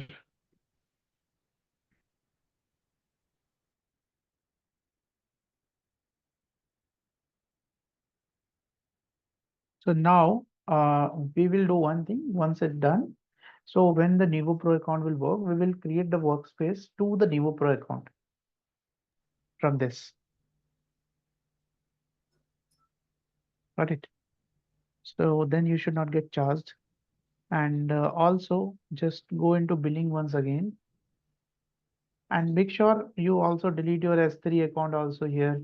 But before that, I will also delete my S3 bucket. All the sources you have created, you will have to delete this.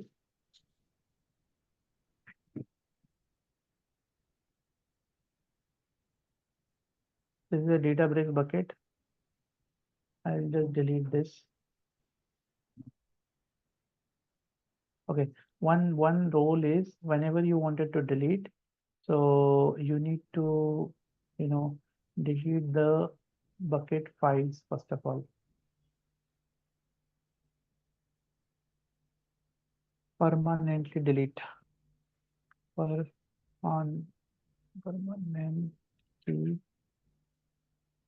delete.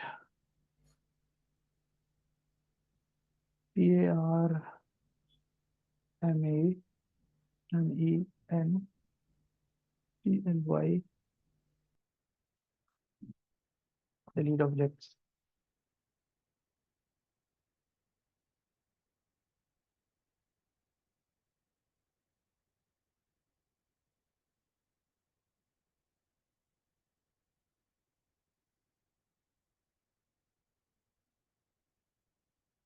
Okay, so this has been deleted now. Since this deleted, then I will able to delete the bucket.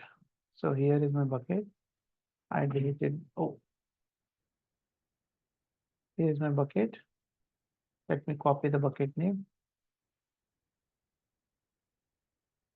Here, let me delete bucket. The bucket going to be deleted. Then similarly in this also, here,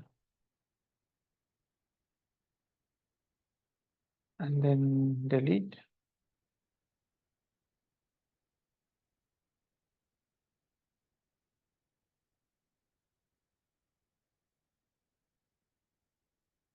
Yeah.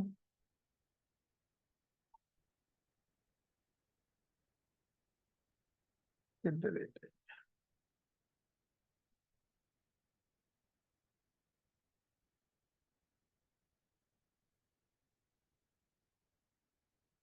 Yeah. So this is also got deleted now. So this got deleted. Then also check IAM services, because in IAM some roles might have created.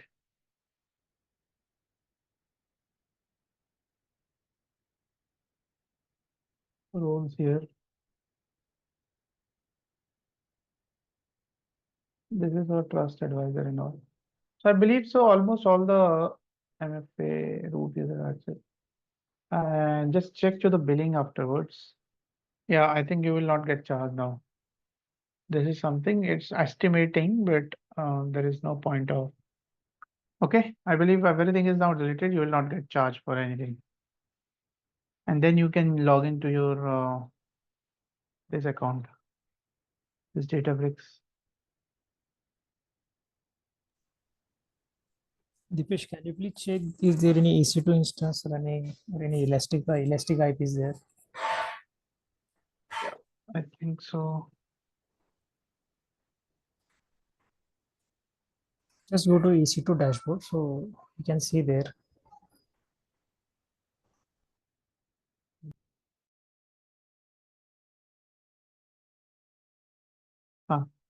So क्या कह रहे थे, like what you're saying? EC2, click on EC2.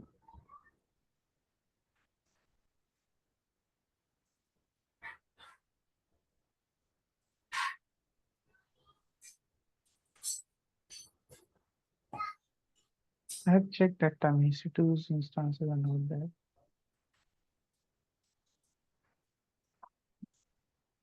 Okay, yeah, there are 3 instances are running. So you need to delete them. You need to terminate those. Otherwise, it keep running.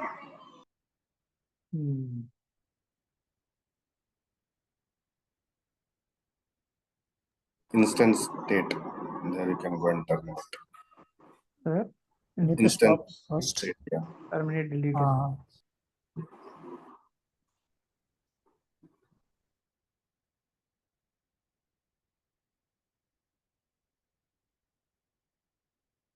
Anything else you recommend to?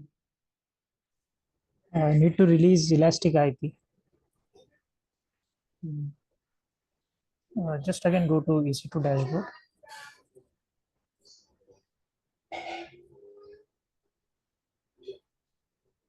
Click on elastic IP.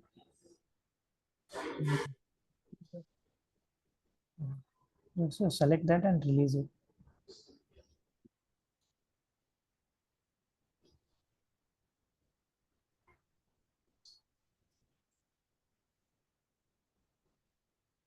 Release elastic IP address.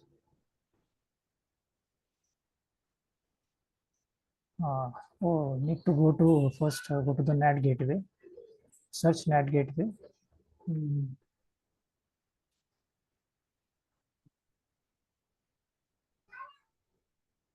NAT.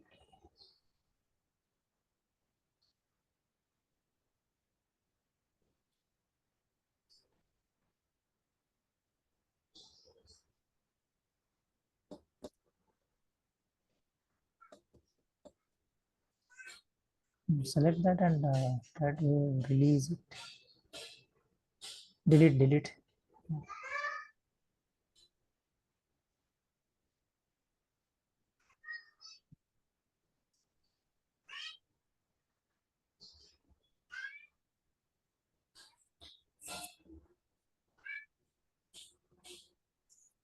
in EC2 Elastic IP.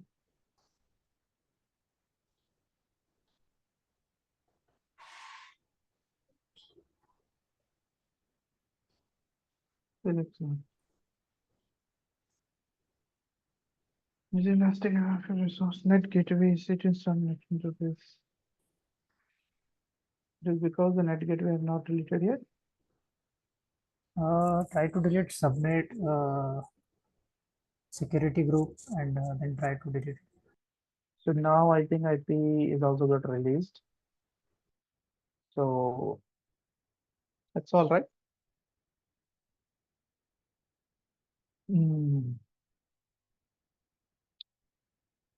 So three things: Elastic IP, EC2, and cloud formation. Things need to be released. Don't think there is anything left. If you can help, like if you anything else you think we should delete?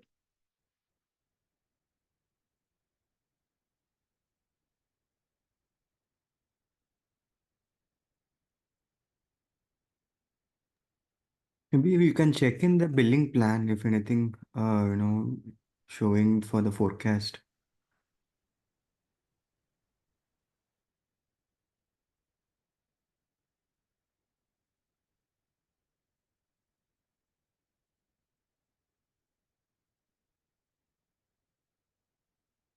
It will get updated after some time, and so it will do this immediately.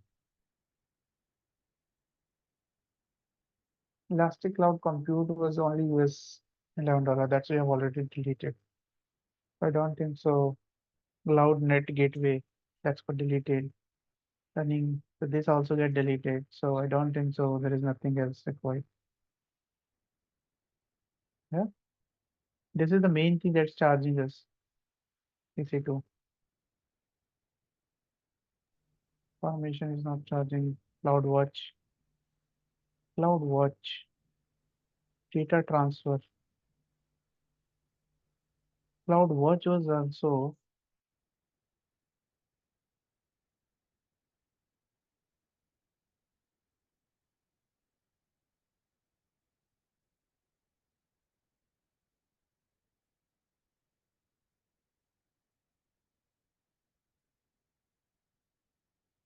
no.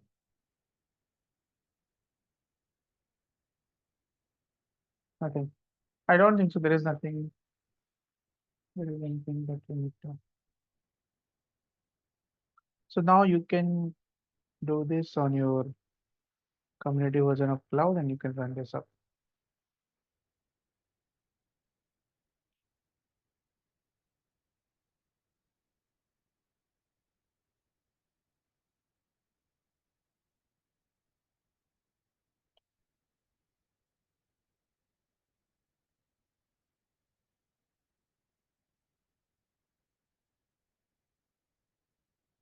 Okay. So can I continue further?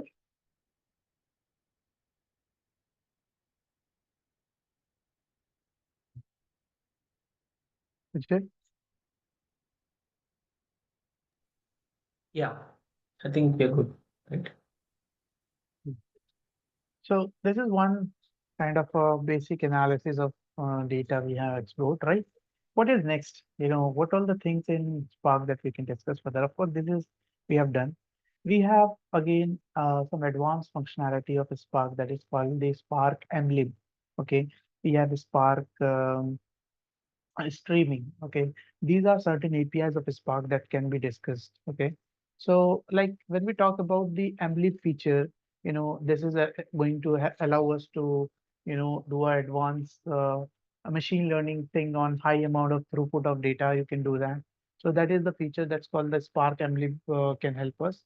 And like on Spark Emlib, and when you have Spark Emlib, you can do multiple types of algorithm on the top of it. So that is what we can work around with Spark as well as. So uh, like for this we can actually look around how to use the Spark Emlib feature. Okay. So do you know machine learning? What is machine learning? Who's gonna tell me?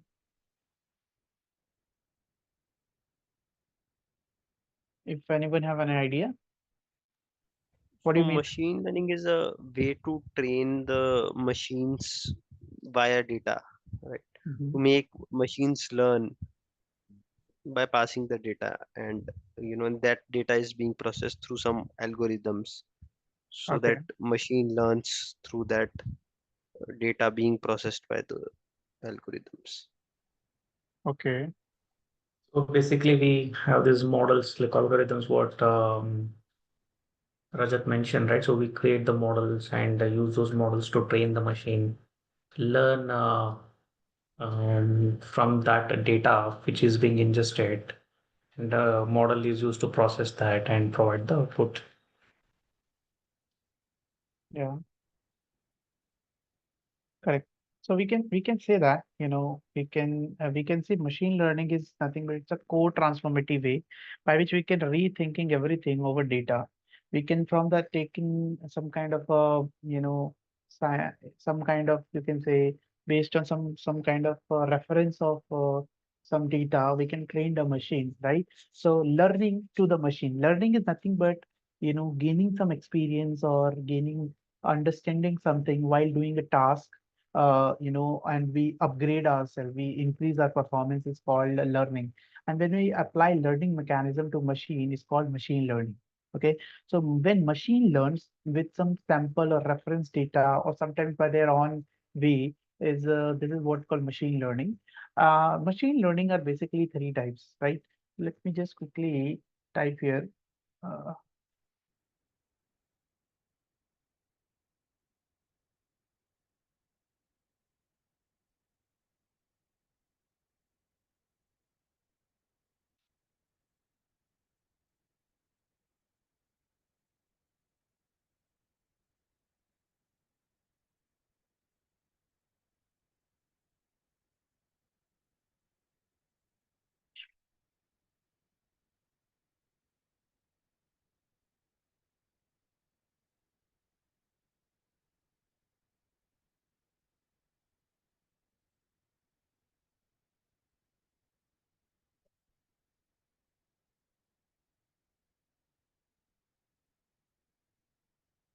yeah, so I'm telling you, Spark mlib. So Spark mlib is the machine learning API of Spark. On the top of Spark API, you can integrate. Okay, so we are discussing the machine learning part for this. So machine learning is nothing but based on some reference of data. When you are training your data set with some references, okay, there are some certain feature, and based on that, you are making an idea like if this is a solution, then you are within such certain algorithm, you are able to train you prepare the insight of the data and you predict basically. Okay, so machine learning is basically three types. One is called supervised learning. Okay, the second one is called unsupervised learning, and the third one is called reinforcement learning. Yeah. So supervised learning is something when we trained a machine with some labeled data set, with some labeled data sets. Like we have a set of data that's called X. Okay, the X is what? The area of house, let's say called 1000 square foot, 2000 square foot, 3000, 4000, something like that. And based on that, we have a price, let's say called 1 CR, 2 CR, 3, 4, 5, something like this. Okay, so we have a label data set, and I wanted to get to know what would be the price of 2500 square foot. Okay, so when you are training a machine to learn from a labeled data set, there is already a labeling, and based on those labels, when a machine able to predict, it's called a supervised learning. Okay, means when we are training a machine in certain supervision of data, it's called supervised learning. All right, and unsupervised learning is the a kind of algorithm when you train a machine, when a machine train themselves or try to discover their own pattern, their own pattern. Okay, like let's suppose a person has to go from X to Y, You don't know the location. Let's say we need to reach out from Delhi to Mumbai, and in between them, I don't have any Google Maps, I don't have any idea about how to reach out, but I have some unlabeled data sets.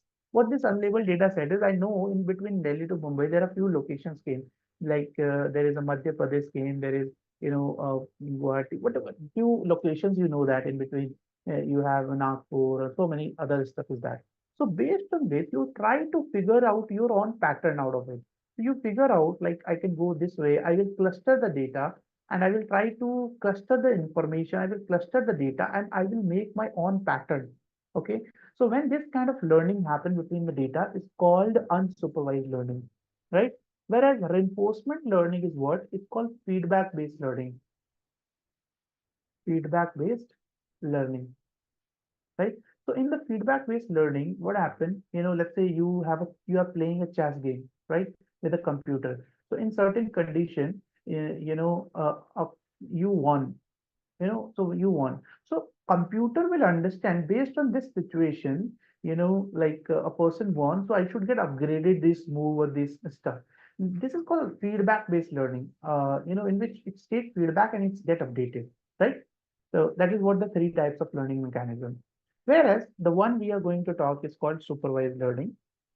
Supervised learning, as I mentioned, it's a, when we have a labeled data set, we will train this. So there are two types of approaches for supervised learning. One is called regression, and another one is called classification. No.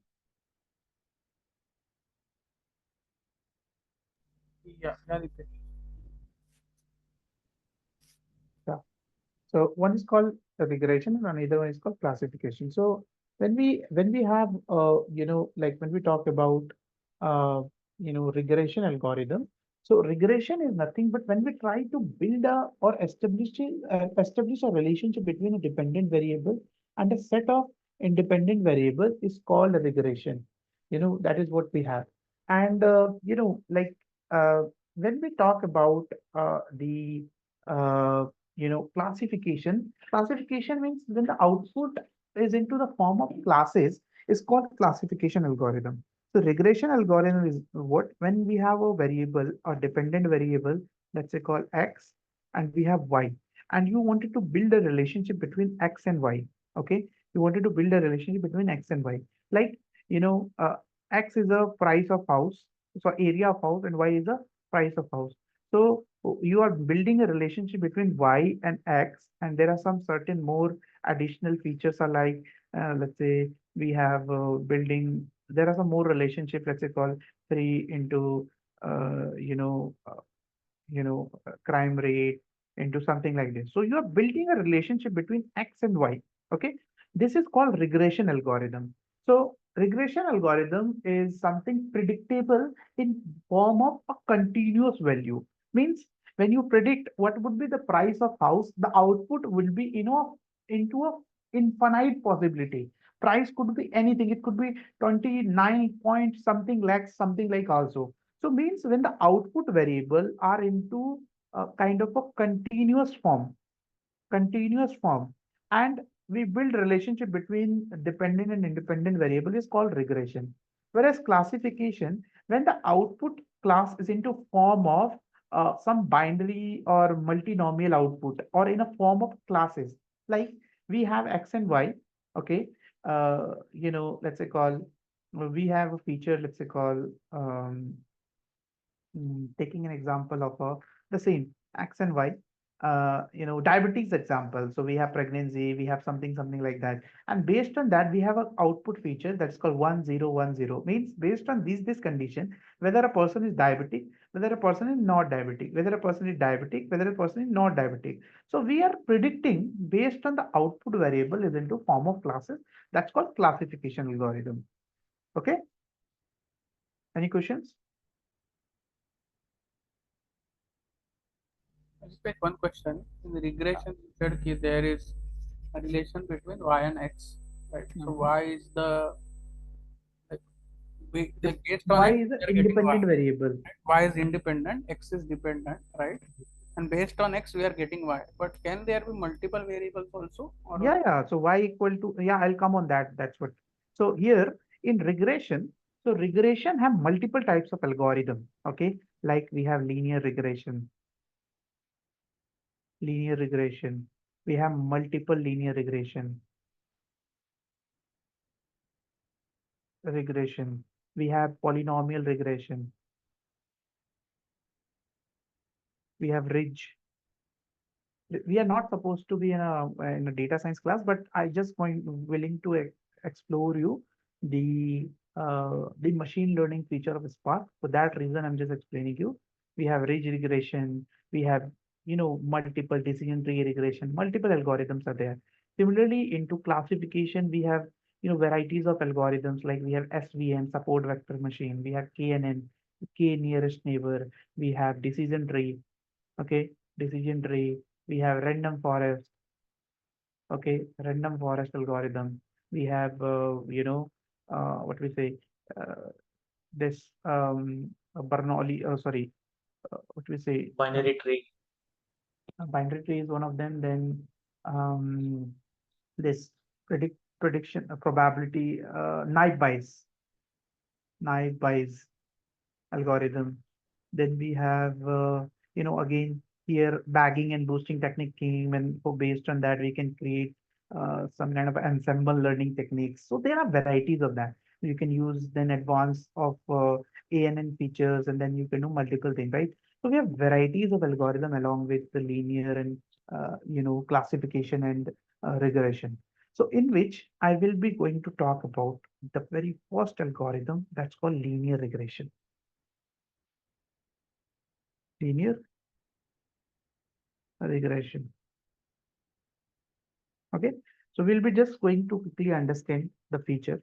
Linear regression is nothing. As I mentioned, regression is what? Regression is when we try to make a relationship between a dependent variable and a set of independent variable. Okay, so that's called regression. And when you build a relationship between, okay, into this idea to make a relationship between some linear data, certain data like x and y. So in x and y,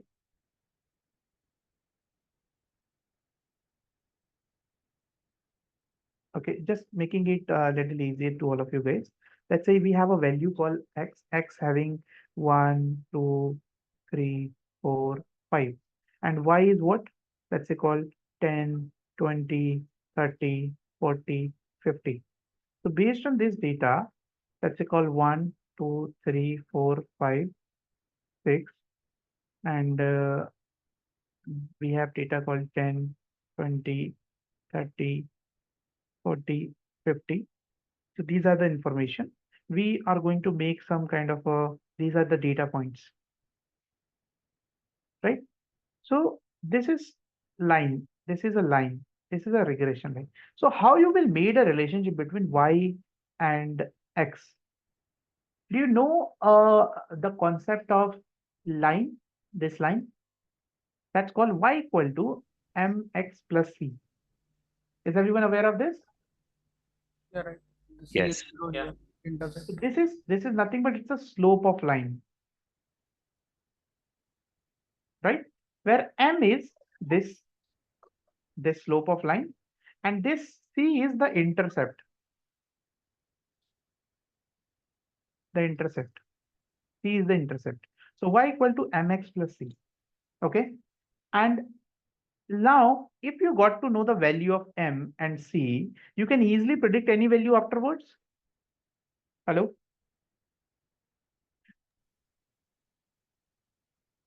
Yes or no? Right. Yeah. So Yes, we can. Yeah.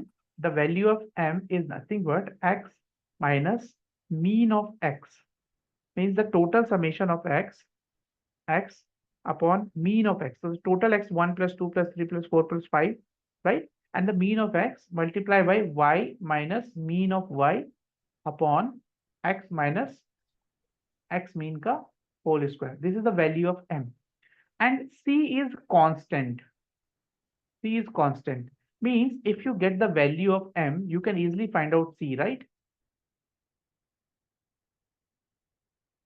Hello? Yeah. So this is a concept. This is the concept of linear regression.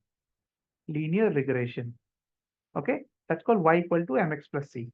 But when you have a multiple value of like x1, x2, x3, and then y, so the formula will be y equal to m1 x1 plus m2 x2 plus mn xn plus c. This is the formula. This is called multiple linear regression. That's all. So, what I'm trying to tell you is that this is just the basic linear regression machine learning algorithm. And I believe you got to know y equal to mx plus c, where you have to find out the value of m and c. Okay. So for that reason, uh, I will be quickly going to explain you how we apply the machine learning library over Spark. So let me just show you. One more thing, in Spark, you have to prepare a machine learning data. Okay, the data should be like this way. All your x1, x2, x3 should be in a one vector like this. X1, x2, x3, and like this. All the rows, and your y feature should be like this. This is how you have to build the pipeline of data. Are you getting my point? Hello. Yeah, Dipesh. Yeah. So let's have a look how you gonna do that and how we able to apply this. So basically, you are saying We need to vectorize it. Yeah, right. So basically, in Spark, we can use only regression, either linear or multiple. No. You can use so many algorithms. I'm just telling you the regression as of now. Okay. Yeah. So you can use multiple types of algorithm on the top of it.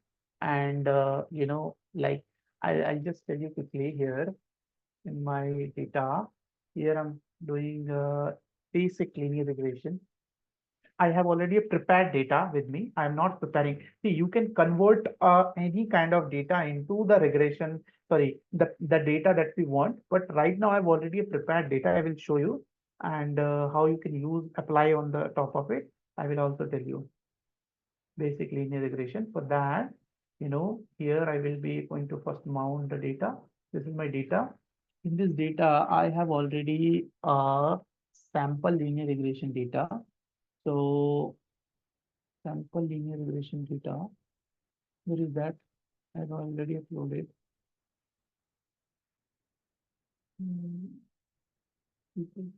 Sample. Anyways, I will upload this. No worries. I'll upload this here. So here is my data. Here is, let me write the code for this. So for this, I will be importing from PySpark .sql import Spark session, right? Then I'm going to do Spark equal to Spark session dot builder app name. We are talking about some linear regression. So linear, let's put linear and get a grade. Yeah. Once we're done with that, I will be going to load the data. So to load the data, I'm just going to Spark dot read. So I have a data that is already into the text format. So for that, and I need to read into the libsvm format. So here I'm just going to read into this. So for that purpose,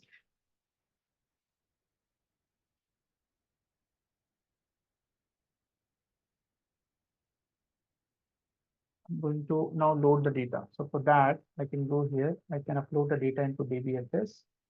I have two data of mine, and I have one data sample linear regression data, and here I'm going to do next, and this I'm going to copy. right? I will be pasting here inside this. So here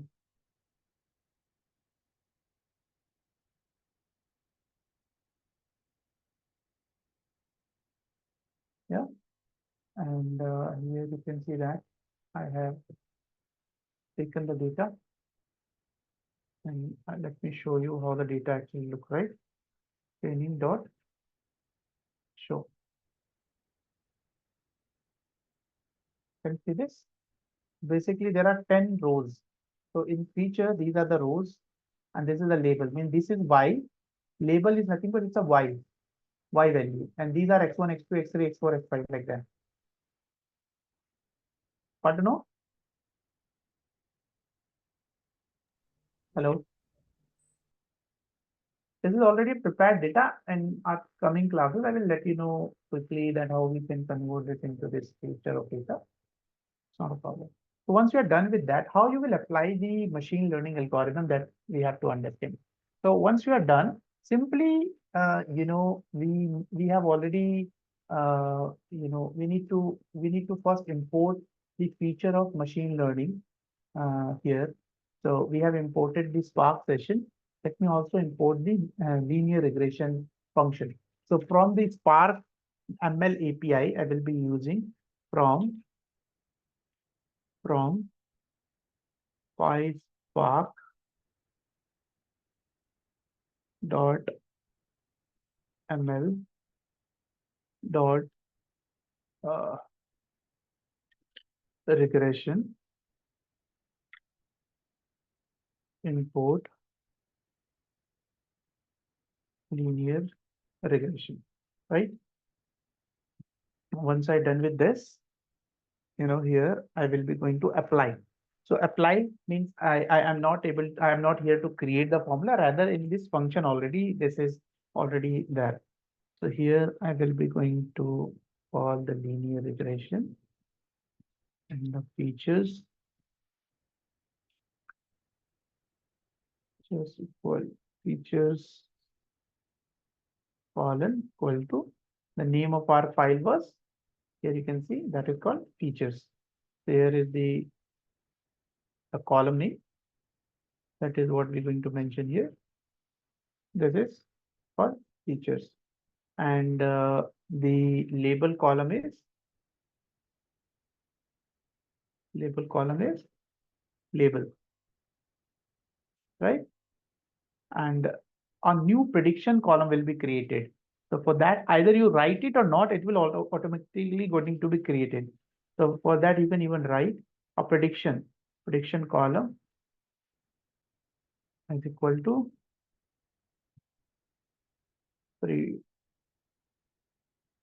prediction, right? Once we have created this, now I'm going to fit the model, means the algorithm I'm going to fit on this. So LR dot LR, I just named LR model to it. LR model equal to LR dot fit. Okay. On which data? Our data name is called training. TRAINING. Right? Training. So here you can see that this is the data has been fit now on our linear regression. Okay. And if I have to print the coefficient and intercept, I can do LR model dot coefficients. So you can see that when I print coefficients, I have 10 different x. So I will get 10 different m. X1, M1, M2, M3, M4, M5, M6, M7, M8, M9, like that. Got it, guys? Hello.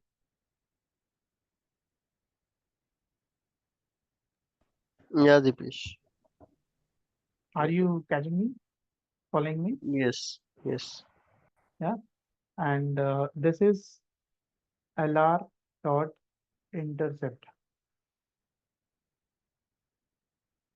Intercept. So here, this is LR dot intercept. Oh, sorry. LR model.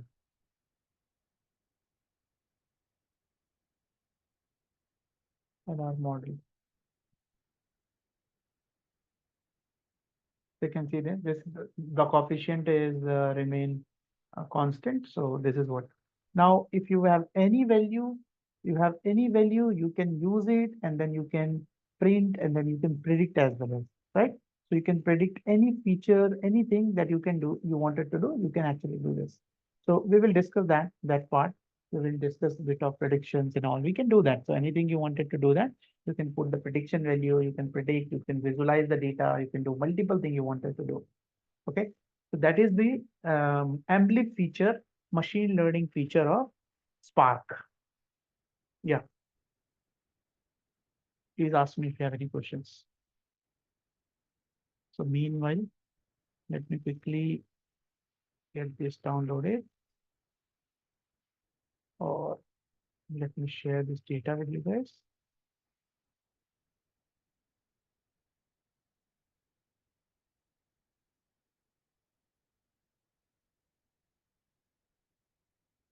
Please let me know if you understood this or not. Maybe this could be a very new to anyone.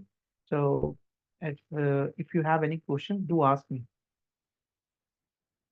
I have not explained very much in detail because that is not the part of our work that we need to do, but we need to understand the features, like what is the advanced package of PySpark. That's what in our course to be discussed. So if you have any questions, please ask me. Anyone is not find this insightful or is not able to understand any one of the part, do let me know.